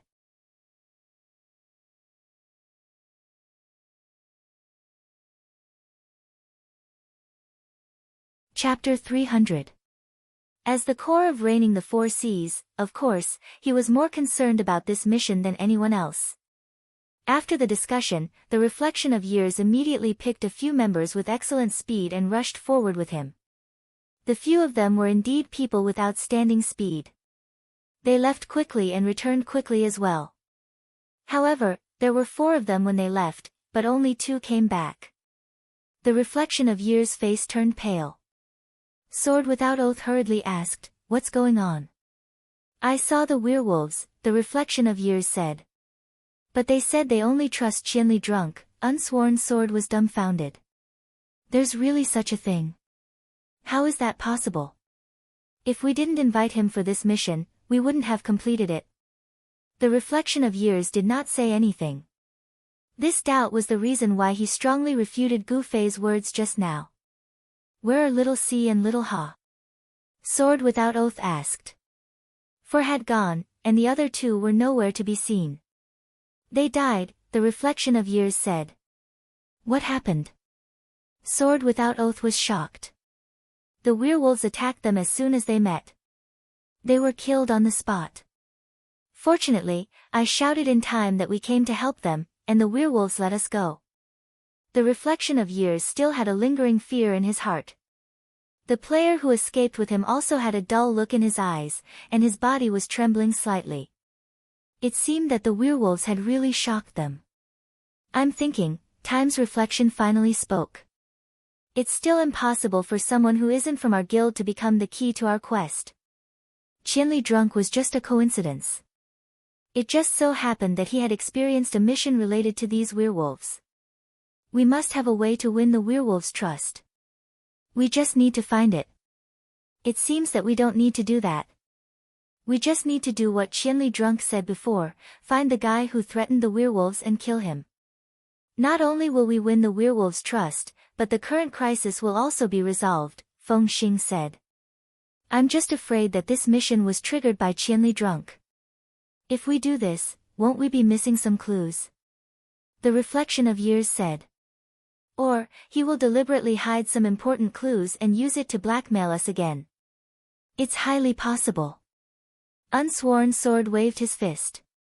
He recalled the bewitching smile of the leader of the child elite group. Ever since they had invited the child elite group, they had been ruthlessly extorted. Werewolves only trust Qianli drunkard. You can't say this even if you're beaten to death, Unsworn Sword hurriedly warned. If the Han family young master were to hear about this, he would definitely smash his head until it bled. So what should we do now? Asked Feng Xing. Everyone was at a loss. Even though they had decided to help the werewolves ferret out the mastermind, it was still quite a headache to know where to start. Seems like it'll be a little difficult to get on the road today, Time's reflection sighed. In a situation where they had no clues, they could only use the most primitive method, repeatedly talking to the NPC until the NPC ran out of new words. In the end, this was what Reigning the Four Seas did. All of the guild members rushed back to Luminous Village, forming groups of 3 to 5, and gathered around a villager to talk to them. The mercenary group players did not want to wait in the same place. Some of the kind-hearted went to help, while the bored ones ran around to see if there were any monsters to fight. In an instant, the surroundings of Luminous Village were filled with the figures of Cloud City players. Meanwhile, the 3 core members of Unsworn Sword had returned to Moonlit Night City and arrived at the mercenary building. They believed that since Qianli drunkard had come into contact with the werewolves in Luminous Village, then the players in Moonlit Night City must have come into contact with even more. Rather than letting Qianli drunkard become the only one and giving the Han family young master the opportunity to blackmail him, it was better to find a temporary mercenary group from Moonlit Night City. Unfortunately, the quest that Gu Fei completed was a high-level chain quest. The main NPC in the quest was a level 70 werewolf. It was clear that this quest was not something that could be triggered by current players. Even if it was triggered, they would not be able to complete it. The fact that half of the villagers in Luminous Village were werewolves was not known to the players in Moonlit Night City. Unsworn Sword and the others sent out a mercenary recruitment notice, but no one answered. The players who asked around in Luminous Village did not find anything either. The villagers' description of the werewolves was actually the plot of the quest that Gu Fei had completed. A villager was killed by a werewolf, and a passing warrior found out the truth and helped the villager walk out of the shadow of the werewolves. Although the players directly said that half of the villagers were werewolves, it did not cause any ripples among the villagers. After all, this was a game, and there were hard system settings. If these words were said by Gu Fei, who had done related quests before, it would definitely cause a huge uproar. However, these were normal players. Just because they had heard Gu Fei's description, these NPCs would only think that they were talking nonsense. In other words, when Gu Fei said that half of the villagers were werewolves, this might be an order that could trigger some plot changes. To other players, this was nonsense. The 5 people from the child elite group did not participate in this activity. At this time, they were sitting in a small hotel in Luminous Village, watching everything with cold eyes. brother, you returned to the hotel after going out for a long time. He looked at the 5 people and shook his head. This method doesn't seem to be able to find out anything. Or maybe there's no other way. This quest was triggered by Qianli. Maybe Qianli will have to ask the NPCs to provide any information. Sword Demon said. Should I try? Gu Fei said. You can go, but if you really get any clues, don't be in a hurry to deal with it. Han Family Young Master said. That's too bad. Gu Fei shook his head and left. He obviously understood Han Family Young Master's thoughts. If this quest could only be solved by Gu Fei, then Unsworn Sword would have to spend a lot of money again. After leaving the hotel, Gu Fei went straight to the Luminous Village Chief's house. With his understanding of the village, the villagers would say, ask the village chief, so if there was anything important to know, the village chief would be the first choice. Unfortunately, Gu Fei wasn't the only one who received this kind of notification. The players who had wandered around the village for so long had all heard from the ordinary villagers that the village chief knows more. At this moment, the village chief's house had 3 floors inside and 3 floors outside. The players were so packed that not even a drop of water could trickle through. It was as if they were having a meet and greet with their idol, the village chief. Was this necessary? Gu Fei was dumbfounded. Everyone just had to choose one person to go up and talk to the village chief. What was there to fight over? This was Gu Fei's fault for being too unmotivated. Just like their young noble elite group, all guilds and mercenary groups would use a point system when it came to distributing equipment, money, or any other benefits. For example, in a group mission like this, it was an important opportunity to earn points. No one wanted to miss this opportunity, which was why there was such competition. Gu Fei was blocked outside the crowd, but that wasn't all. Suddenly, 2 players from Reigning the World noticed Gu Fei standing outside the crowd and took the initiative to greet him. My apologies, Brother Qianli. Our guild leader has said that you've worked hard enough for this quest, so there's no need for you to worry about it. Gu Fei didn't say anything. With an, oh, he retreated. In his heart, he snickered. The Han clan's young master had long seen through his intention to extort money from him, and didn't even let him participate. Of course, Reigning the World's words couldn't restrict Gu Fei's actions, but the meaning behind it was, I didn't invite you this time, so help me if you want, and I won't pay you. Gu Fei didn't really care about money, he just couldn't stay idle. But seeing how busy the village chief's house was, Gu Fei didn't know when it would be his turn, so he turned around and left.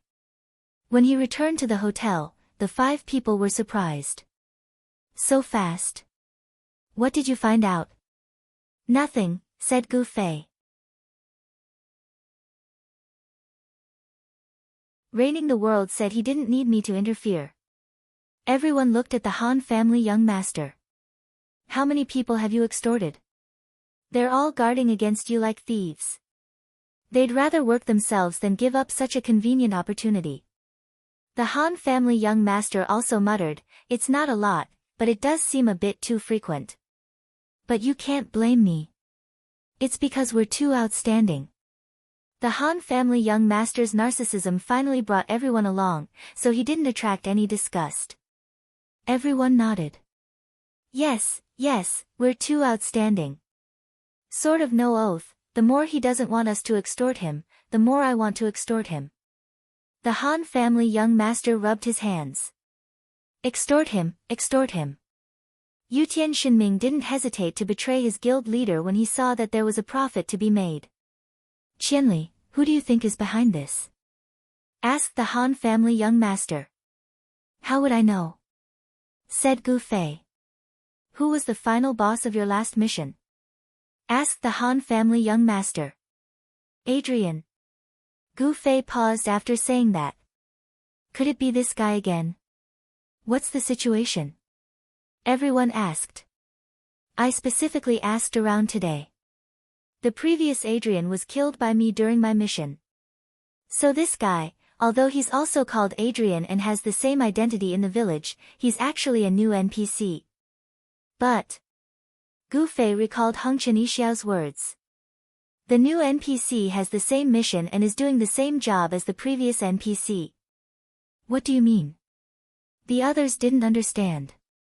The previous Adrian was a bad character, so the new Adrian wouldn't abandon his evil ways and become a good one.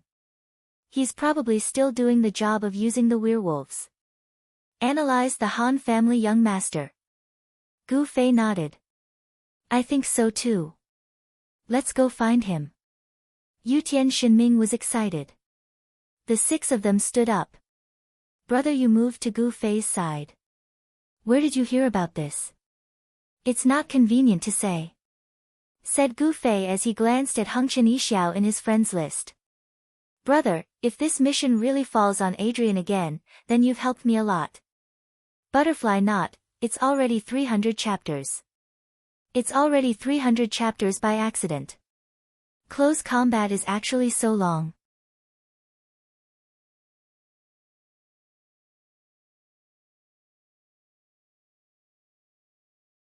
Chapter 301. Gu Fei led the five of them to the vicinity of Adrian's house. As they approached, they saw a familiar and busy figure in the backyard of the house. Little Rain. Gu Fei yelled. June Rain turned around and saw Gu Fei's group. She waved at them and said, I'm here. The few of them gathered around the girl and surrounded her. What are you doing? They asked. Gu Fei saw the cellar lid by June Rain's feet and laughed. You haven't given up yet? June Rain stepped on the lid and said, that's weird. It's not locked. Why can't I open it? The group of five squatted down to study it. Gu Fei laughed and said, it's a game. If the system says it can't be opened, then of course it can't be opened. Does it need a reason? He wondered why their IQ had dropped to Little Rain's level. Brother, you turned around and looked at Gu Fei seriously. No, the parallel world game is very detailed. If it's a door that can't be opened, there must be a reason. The group of five continued to study it. Maybe it's because it's heavy. Yutian Shinming said after pulling the lid. Let me try. Unscathed in battle walked up. June Rain looked at him expectantly. Gu Fei was speechless. June Rain was an all-out warrior. Unscathed in battle was an experienced warrior. Of course, he wouldn't use such an extreme method. Even though he was big and burly, he was no match for June Rain in arm wrestling. If June Rain couldn't open the door, what use was he? As expected, Unscathed in battle held his breath for a long time and concluded, it's either too heavy or I can't open it. Pfft! Gu Fei snorted. Brother, you carefully checked the gap between the cellar lid and the floor, but he did not find anything. In the end, he mumbled, is there some kind of magic that can't be opened with mortal power, so special spells or items are needed? This Adrian is indeed not an ordinary person. Everyone's body trembled as they looked at Adrian's mansion with bright eyes. Adrian isn't home right now, June Rain interrupted. Oh, said Gu Fei. No wonder you've come to the backyard to look through it. Hee hee, long time no see, June Rain said with a smile. Chance. Yutian Shinming slapped his leg and said, Adrian isn't home. Let's go in and search. Maybe the item or scroll is at home. Yeah. Unscathed in battle was about to go. I say. Gu Fei spoke up. We're here to look for Adrian. We're not here to open this cellar, are we? We're here to find Adrian. Don't tell me we're here to open the cellar lid. Then, with a serious face, he asked June Rain, ahem, do you know where Adrian has gone? June Rain shook her head. But Yutian Shinming's words had enlightened her. She really wanted to open the cellar lid. Thinking of June Rain, she wanted to break in and search for something. At this time, Han family young master finally said, I know where Adrian is. How do you know? Where is he? Everyone looked at him. Han family young master stepped on the cellar lid. What do you mean? Just as he finished speaking, the lid of the cellar suddenly opened with a squeak. The few of them quickly retreated in shock. Then, they saw a person holding a candle in one hand and supporting himself on the ground with the other, crawling out of the cellar. Han family young master looked at the experts in front of him. The door can't be opened, and there's no lock. The biggest possibility is that he's been killed from the inside. All the experts lowered their heads in shame, especially Brother Yu. Just now, he was talking about magic locking the door. It seemed that sometimes, knowing too much wasn't a good thing. Ahem. Is that Adrian? Brother Yu asked Gu Fei as he pointed at the person who had crawled out. Yeah, he looks the same. When Adrian crawled out of the cellar to find himself surrounded by a group of people, he reacted as an NPC would, yelling at them with a sharp voice, "Who are you people? What are you doing in my house?" No one paid attention to him. He was just a broken robot. Who would care about his attitude? Only a fantasy quest maniac like June Rain would care. Unfortunately, June Rain wasn't here. She had just smashed Adrian's door and rushed in to rummage through the chests and cabinets. To be honest, this was the standard gameplay of RPG games. What do we do? Do we take him down now? Brother Yu said. No way. Just take him down and tell the werewolves that he's been taken care of. Is that okay? Gu Fei said. I don't think so. We should at least show some evidence, right? Sword Demon said. How do we prove that this person is the mastermind behind the werewolves? Everyone looked up and down at Adrian. Adrian was still shouting. Who are you people? Why did you come here? He was ignored by the six. What nonsense are you talking about? If we can't find a way to expose this person's identity, can we do anything to him? Han family young master said. Yeah. Normal NPCs are protected by PK. Only when the conditions of the quest are met will the PK protection be removed. Brother Yu said. The six surrounded Adrian and looked like they were thinking. At this moment, June Rain crawled out of the house. She was crestfallen. I didn't find anything that looked like a cellar. The few of them looked at each other for a moment, then suddenly rushed towards Adrian's mansion. Adrian yelled from behind, What are you doing? You bunch of bandits. The bandits searched Adrian's house again in front of the person in question. Unfortunately, they didn't find anything that could reveal Adrian's identity. The people who came out of the house were all crestfallen like June Rain. You bunch of bandits. Adrian pointed at them angrily. I'm going to sue you. I'm going to sue you. Adrian stumbled as he ran away. Won't it be a little troublesome? Brother Yu was the first to get nervous. Will they call the NPC guards? Yutian Shinming was the second.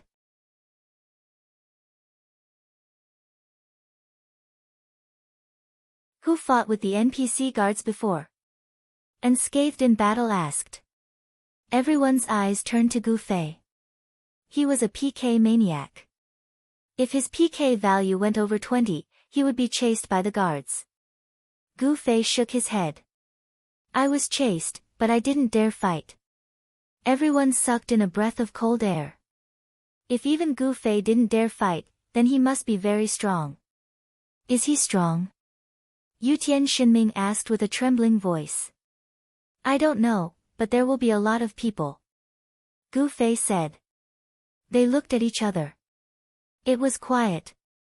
Suddenly, there was the sound of books being flipped. The few of them turned around and saw that young Master Han had just come out of the mansion. He was holding a tattered book in his hands and flipping through it non-stop. What is it? They surrounded him. Account book. Han family young master said. What did you find? They asked. Nothing, but there's Adrian's handwriting here. Han family young master said to them. They quickly reacted and looked at Gu Fei. What about the note? It was given to Sword of No Oath. Gu Fei was troubled. He really was a qualified mercenary. But do you guys know how to identify handwriting? Gu Fei asked. It's useless. The player's own talent shouldn't be enough to affect the game's plot. If this is a clue, then it must be handled by a skill in the game. For example, appraisal. Brother, you said. Appraisal? Does appraisal have the ability to identify handwriting? They were confused. I'm just giving an example. Brother, you said. Players might not be able to appraise it, but NPC appraisers might not be able to do so, young Master Han said. That makes sense. But the problem is that the note isn't in our hands right now. Ask Sword of No Oath. If we help him complete the quest, would he not give it to us? Unscathed in Battle said. Hee hee. The Han clan's young master suddenly laughed. Everyone felt their scalps go numb. They avoided his smile. What did you think of? I thought of a way to get Sword of No Oath to give us the note. Han family young master said. Needless to say, it must be very cruel. The five shook their heads. Han family young master didn't say anything else. He just sent a message to Reflection of Years. We found a big clue. Damn. Reflection of Years treated this news as bad news. He said to Sword of No Oath with a sad face, Child Elite Group really got it first. Don't worry. Sword of No Oath was quite calm. This is our quest. We have the initiative. Even if he found a clue, I might not accept it. The quest has only just begun. Keep calm and negotiate with him. Thus, Reflected Years waited for a moment before calmly replying, Oh? What clue? We need that piece of paper. The Han family young master said. What do you want me to do? Time's Reflection replied slowly. In fact, as an honest mercenary, he should be honest with his employer about his findings. Unfortunately, morals were deteriorating day by day. Not only did mercenaries not do this, even the employers did not ask the mercenaries to do so. What should have been a pure transaction was full of deception and deception. Han family young master, who often took the opportunity to extort money, now showed the qualities of an honest mercenary. He told Reflection of Years that Adrian was a major suspect and that he might be able to expose his despicable plot by bringing the note over. Reflection of Years and the others were skeptical, but it didn't cost anything to try. So they quickly took the note and rushed to Adrian's mansion in Luminous Village. But Adrian isn't here right now. Hearing Han family young master's plan, the others were confused. That's exactly what we want. Han family young master laughed.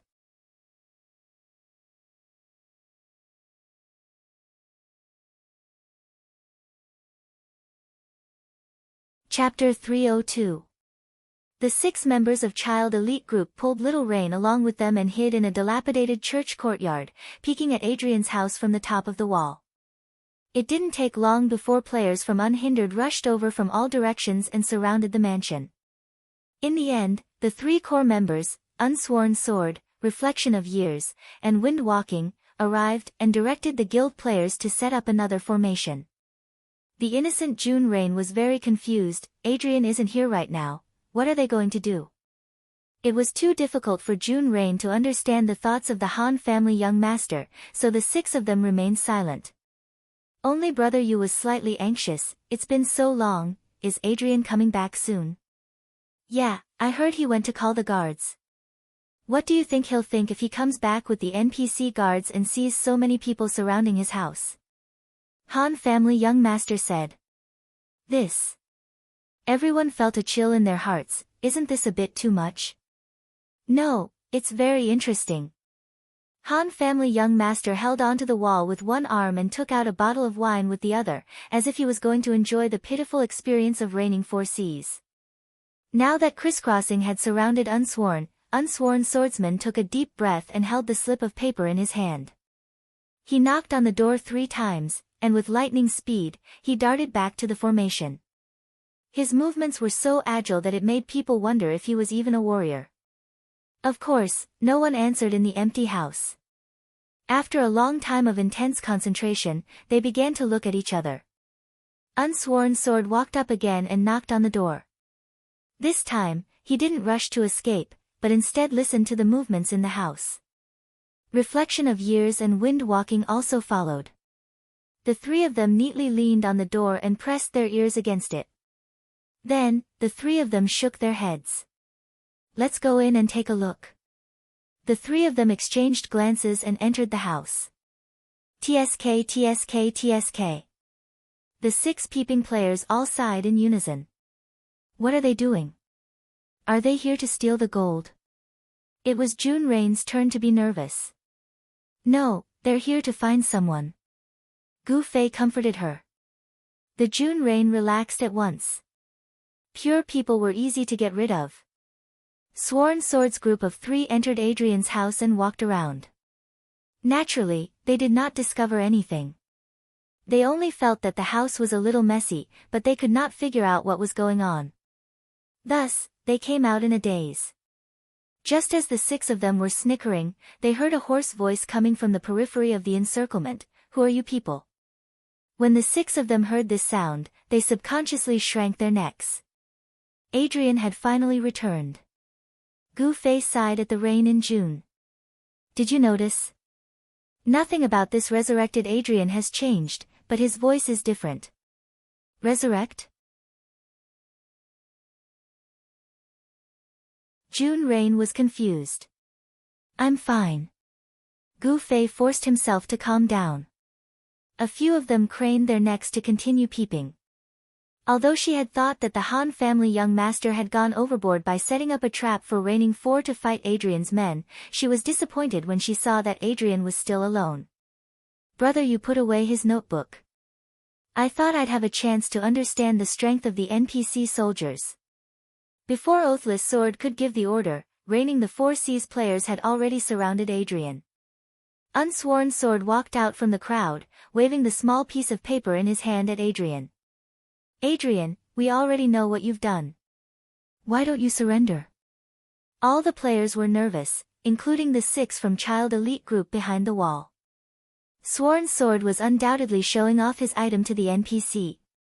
Whether or not they could trigger the next part of the quest depended on this. Adrian ignored the note in Sworn Sword's hand and continued to point at the people around him. You bandits, what are you trying to do? Sworn Sword took 2 steps forward and held the note in front of Adrian's eyes. Look, it's this note. He had used all his tools, but Adrian still turned a deaf ear to him. Reigning 4 Seas was disappointed. It seemed that the item was ineffective. The Child Elite group, on the other hand, was relieved. If Reigning 4 Seas had exposed Adrian so easily, then all their efforts would have been in vain. Adrian was still surrounded. The 3 core members of Reigning 4 Seas began to discuss nervously again. Reflected Years called out to the Han family young master. I've used the note. It's useless. Really? That shouldn't be the case. Han family young master put on an act. Are you sure it's this guy? Reflected Years asked. Of course. Han family young master replied. The 3 continued to discuss nervously. Do you have any proof? Reflected Years asked. Isn't the note proof? Han family young master said. But he didn't admit it. Reflected Years said. Think of a way to force him to admit it. Han family young master suggested. Reflected Years slapped himself on the head. He immediately thought of a way to verify the handwriting. Together with Unsworn Sword and Wind Star, they entered Adrian's house and ransacked it. Bandits! You bunch of bandits! You won't have a good ending. Adrian continued to play his role. He was flustered and exasperated. Han family young master reached into his pocket and touched Adrian's account book. He was contentedly waiting for the good news from Reflected Years and the others. There shouldn't be any other handwriting in the house, right? Brother Yu was worried. No. Han family young master replied with certainty. That's terrible. The others sighed. This was basically forcing Reigning 4 Seas to compromise with them. The 3 searched Adrian's house again, but of course, they didn't find anything. Left with no other choice, the three of them grabbed a pen and paper, and fiercely demanded that Adrian copy the note again on the spot. Such a trashy and direct method was simply bullying the NPC's inflexible intelligence. Unfortunately, Adrian had a heavy responsibility and seemed to be slightly smarter than the average NPC. He completely ignored the players' demands. Unsworn Sword and the others wanted to beat him up, but the rules of PK protection couldn't be broken. At this critical moment, Han family young master coldly asked, "How is it going?" "Still thinking of a way." Reflected Years replied. "Maybe we should let our group's Qianli get drunk." After all, he was the one who accepted the quest. Han family young master said. His words were filled with game knowledge. Unsworn Sword's note was ineffective against Adrian. Perhaps it would work if Qianli got drunk. After all, he was the one who brought the quest and the note back. Moreover, Unsworn Sword and the others also knew something that even Gu Fei didn't know. The werewolf said that it only trusted him. Does this quest really have to rely on that guy? Unsworn Sword and the others were naturally depressed. Why don't we let him try first? Feng Star said. Have you found any way to win the werewolf's trust? Reflected Years asked the others. All the guild members shook their heads. Let him try. Reflected Years clenched his teeth, then called Han family young master and asked him to call Gu Fei over quickly. Maybe it really is Qianli. Just take the slip of paper and show it to Adrian and the quest will be over. Imperial Sky Shinming said. That shouldn't be the case. Brother Yu shook his head. This shouldn't happen in a quest in a parallel world. Qianli's identity is only special to the werewolf. For Adrian, it's no different from anyone else. So, Adrian shouldn't have any special attitude towards this. That makes sense. Let me ask around. Gu Fei was about to ask Heng Qiao, but when he opened his friend list, he found that Heng Qiao had gone offline. I didn't get anything. Let's continue, Gu Fei said. Brother Yu was curious about this guy who seemed to have more authority than him in the field of intelligence, but Gu Fei had already made it clear that he couldn't say anything. Actually, I don't know if identifying the handwriting will solve the problem. Unscathed in Battle said. Are you doubting my deduction? Han family young master squinted at him. Doubt everything, doubt everything. That's the spirit of denial, haha. Unscathed in Battle hurriedly laughed. What nonsense. Everyone looked at him with disdain. Alright, I'll go first. Gu Fei stood up. Slow down. If you go so fast, it'll make it seem like we're spying on them nearby, Yutian Shinming said. Gu Fei looked at him speechlessly. We're hiding here to spy on them. That's why you have to hide. How can you call it spying if you're exposed? The others nodded. Let's go later. June Rain's eyes were filled with confusion. She couldn't quite understand what these people were talking about. They purposely waited for a long time. Han family young master was even urged by Reflected Years. Just as he was about to send Gu Fei on his way, the sound of chaotic footsteps came from outside. They immediately stretched their necks to look outside, and were immediately stunned. Dozens of people dressed in moonlit night city guard uniforms had arrived at this time. The players of Unhindered didn't know why this group of people had come. It was rare to see such a large group of NPCs moving together. A group of people pointed and looked curiously. Some even tried to talk to the NPCs. Brother Yu had already prepared his little notebook. Han family young master also nodded. I knew it. How could my judgment be wrong? Adrian. The NPC outside shouted. The players of Unhindered were stunned. Adrian shouted from within the crowd, Sir, I'm here.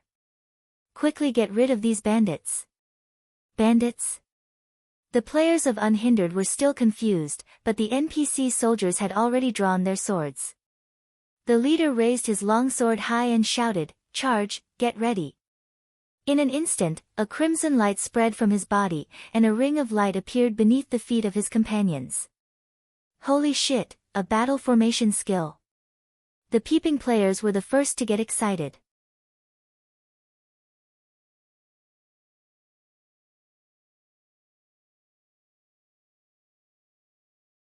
Chapter 303. The NPCs used a battle formation skill that the players had never seen before. Under the command of the leading knight, the guards instantly lined up and began to charge. The players from Reigning the World were the most pitiful. They didn't expect the NPCs to attack them. Amidst the shouts of, "What are bandits? Who are bandits?" the guards were the first to charge at them, causing them to be thrown off their feet. "Fuck," the players shouted. Unfortunately, they were facing a group of robots. They continued to stare blankly, while the NPCs continued to charge. The guards' bodies glowed with white light. One moment they were in the shape of a man, the next moment they were in the shape of a line. They charged left and right into the crowd of players. Quite a few players were sent flying into the air.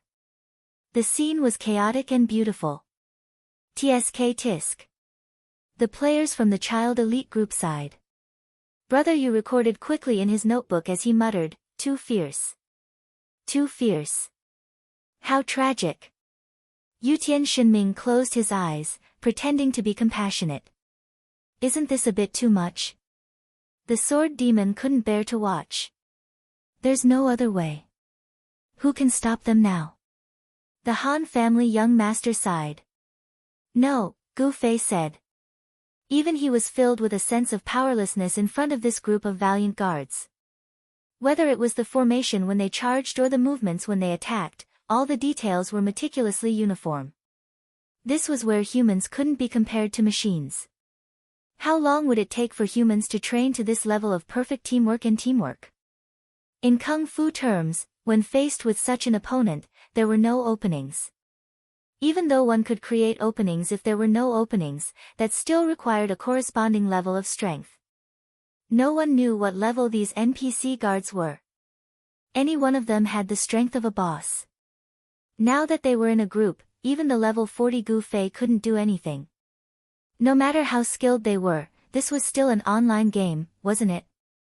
The difference in levels, skills, and equipment couldn't be completely made up for with skills. Of course, the players of Reigning the World wouldn't allow themselves to be slaughtered by their opponents.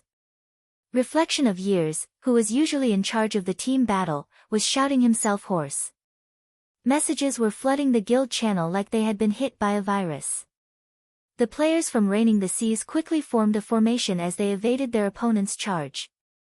Arrow formation, arrow formation. Time's Reflection roared.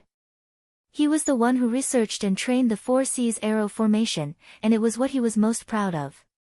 As expected of someone who can move unhindered through the 4C's.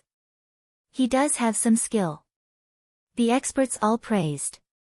Under the cover of the warriors and other classes, the crisscrossing 4C's arrow formation was assembled, and the mages were ready to bombard.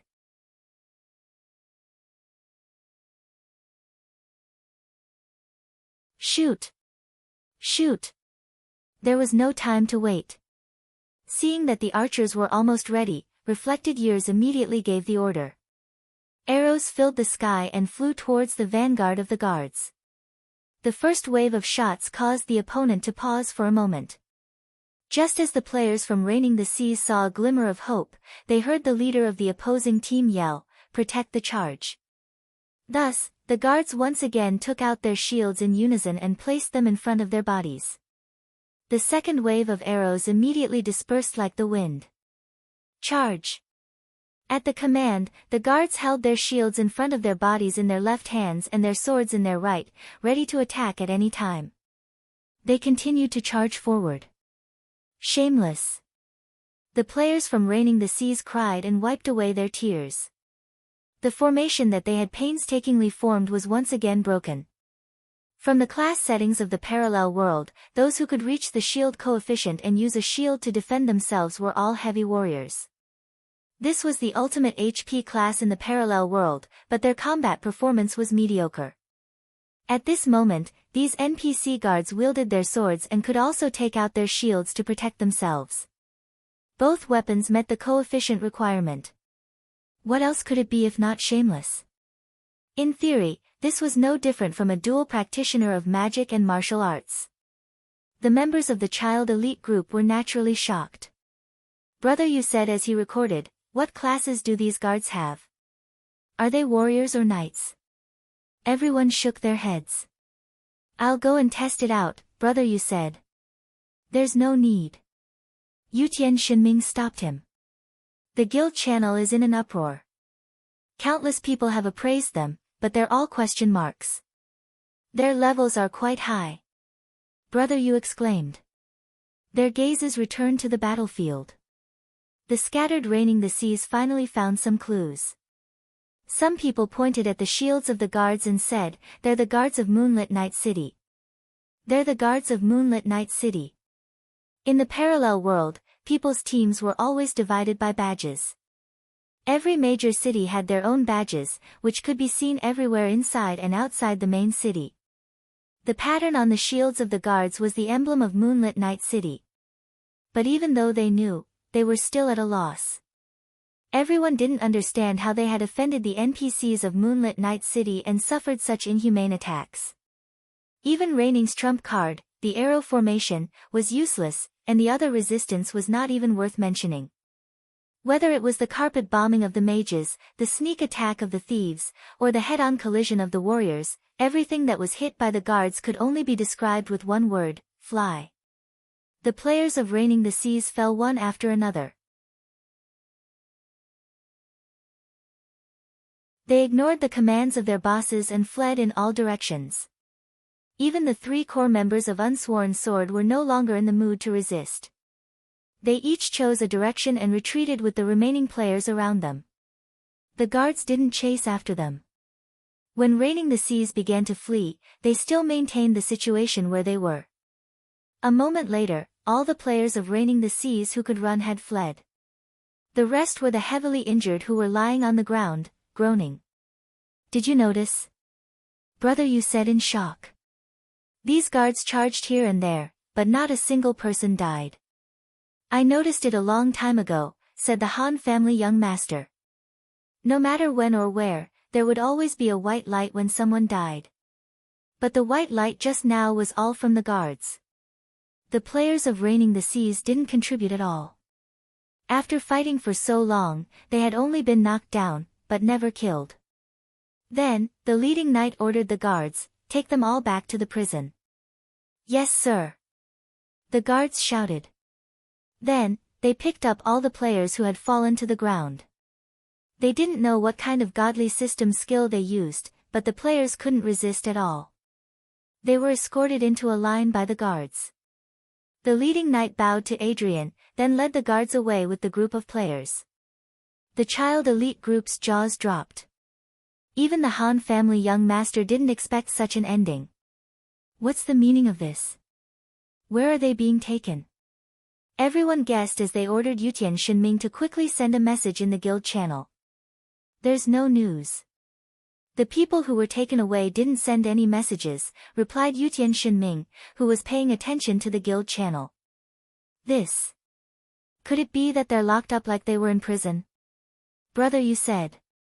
"Are these people going to be sent back to prison?" "A few hours." As they discussed, they couldn't help but walk out of the church's ruined courtyard. They watched as the guards escorted the players away. This strange formation attracted many admiring gazes. Raining the Four Seas players didn't dare approach, afraid that they would be treated as bandits and captured by the guards. Other players wanted to ask about it, but were stopped by the guards.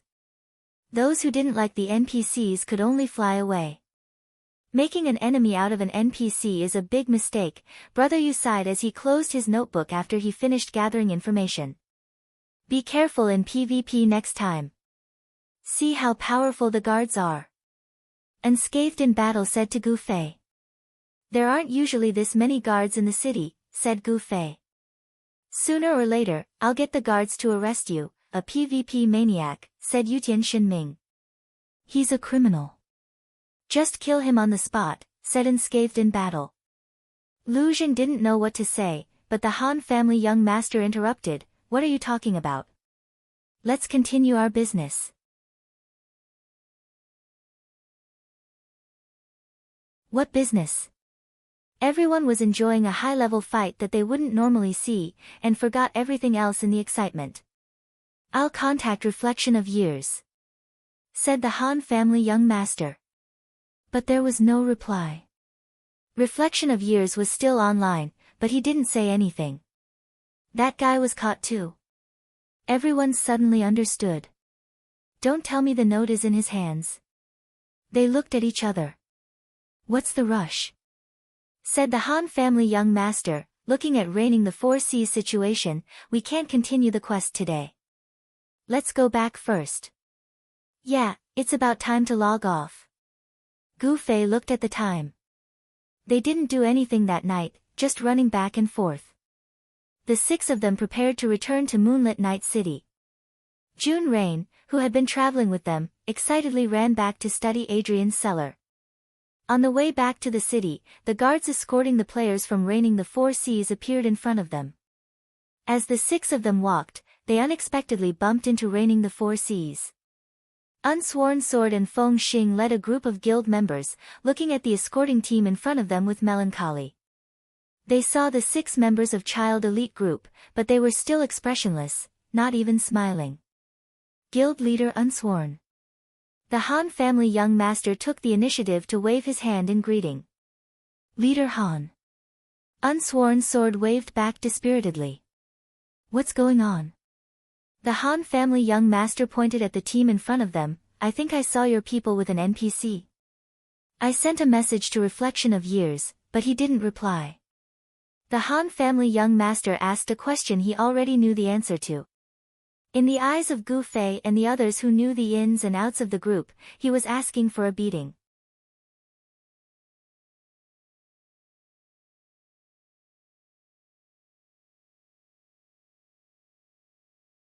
Chapter 304. Unsworn Sword spoke in a sorrowful tone as he told the story from start to finish. The 6 Child Elite Group players were in pain as they listened. Holding back their laughter was as painful as holding back their tears. Unsworn Sword sighed as he recounted the story. In the end, he asked in confusion, "What do you think is going on?" The 6 of them looked at each other. The Han family young master coughed and said, Could it be some sort of quest plot?" "We think so too. Let's follow them and see what they're up to," Unsworn Sword said. The outcome was not out of everyone's expectations. The large group of players were escorted back to the city by the guards and went straight to the dungeon. Just like that, they disappeared into the black hole of the dungeon entrance under everyone's gaze. Although all communication would be forcibly cut off in the dungeon, there was a setting for visitation. There was only one word for visitation: money. As long as you paid up, you could do anything with the prisoners inside other than bail them out. There was also no time limit. It was very popular among couples who couldn't be apart for even a moment. Unsworn Sword subordinates locked Unsworn Sword in a cell. After the NPC guards left, he carefully walked over to the cell. He used the same amount of force as when he knocked on Adrian's door. 3 parts forward, 7 parts back. He was worried that the system god would immediately recognize that he was the boss of the criminals. In the end, what he was worried about did not happen. The dungeon guards did as they usually did. After paying a hefty visitation fee, Unsworn Sword went in to greet his brothers. The players in the dungeon were as clueless as Unsworn Sword. They knew a little more than Unsworn Sword. They only knew that they would be in jail for 4 hours. As for the reason, the system did not issue an official announcement. However, the word robber frequently appeared in the conversations between the NPCs, which made them feel wronged. In their eyes, they had only surrounded Adrian. Speaking of which, their actions did seem like robbers, but they had never heard of an NPC being arrested and thrown in jail by the guards. Since when did NPCs have such human rights? The players in the dungeon were furious. When Unsworn Sword entered, he was very depressed. When he came out, Unsworn Sword looked like he was about to sink into oblivion. Looking at the people from the child elite group waiting for him outside the dungeon, he only reacted after a while and asked, "Is there anything else?" The Han family young master sighed. "Have you forgotten? Bring the note to Qianli and ask Adrian to try it out." Oh. Unsworn Sword was currently in a daze. Without much thought, he took out the note and gave it to Gu Fei. "How long will they be in prison?" Gu Fei took the note and asked. 4 hours. Unsworn Sword replied. "Then we can't continue the mission today, right?" Gu Fei asked. Unsworn Sword nodded and turned to the Han family young master. "Can you contact the other mercenary group leaders?" The Han family young master shook his head. Unsworn Sword looked like he was about to collapse. "Damn it, I still have to inform these people." Clearly, the person in charge of contacting these people was the reflection of years. Unsworn Sword, as the guild leader, didn't seem to care about these trivial matters. "Then I'll continue this tomorrow." Gu Fei waved the note at Unsworn Sword. "Of course." Unsworn Sword felt annoyed just looking at the note. What the eye doesn't see, the heart doesn't grieve over. After saying a few words to the others, he cursed and left with his other brothers. "Should we try it out now?" Gu Fei asked the other 5 for their opinion. "Of course, how else can we sleep at night?" "Brother, you said. Do you sleep at night?" Gu Fei was confused. "Of course." The 5 scolded Gu Fei for not treating them as humans. After asking around, the 6 of them finally found the system appraiser of Moonlit City. It was a masked woman who looked like a wizard. She was the appraisal teacher of all players in Moonlit City. "Give me the account book."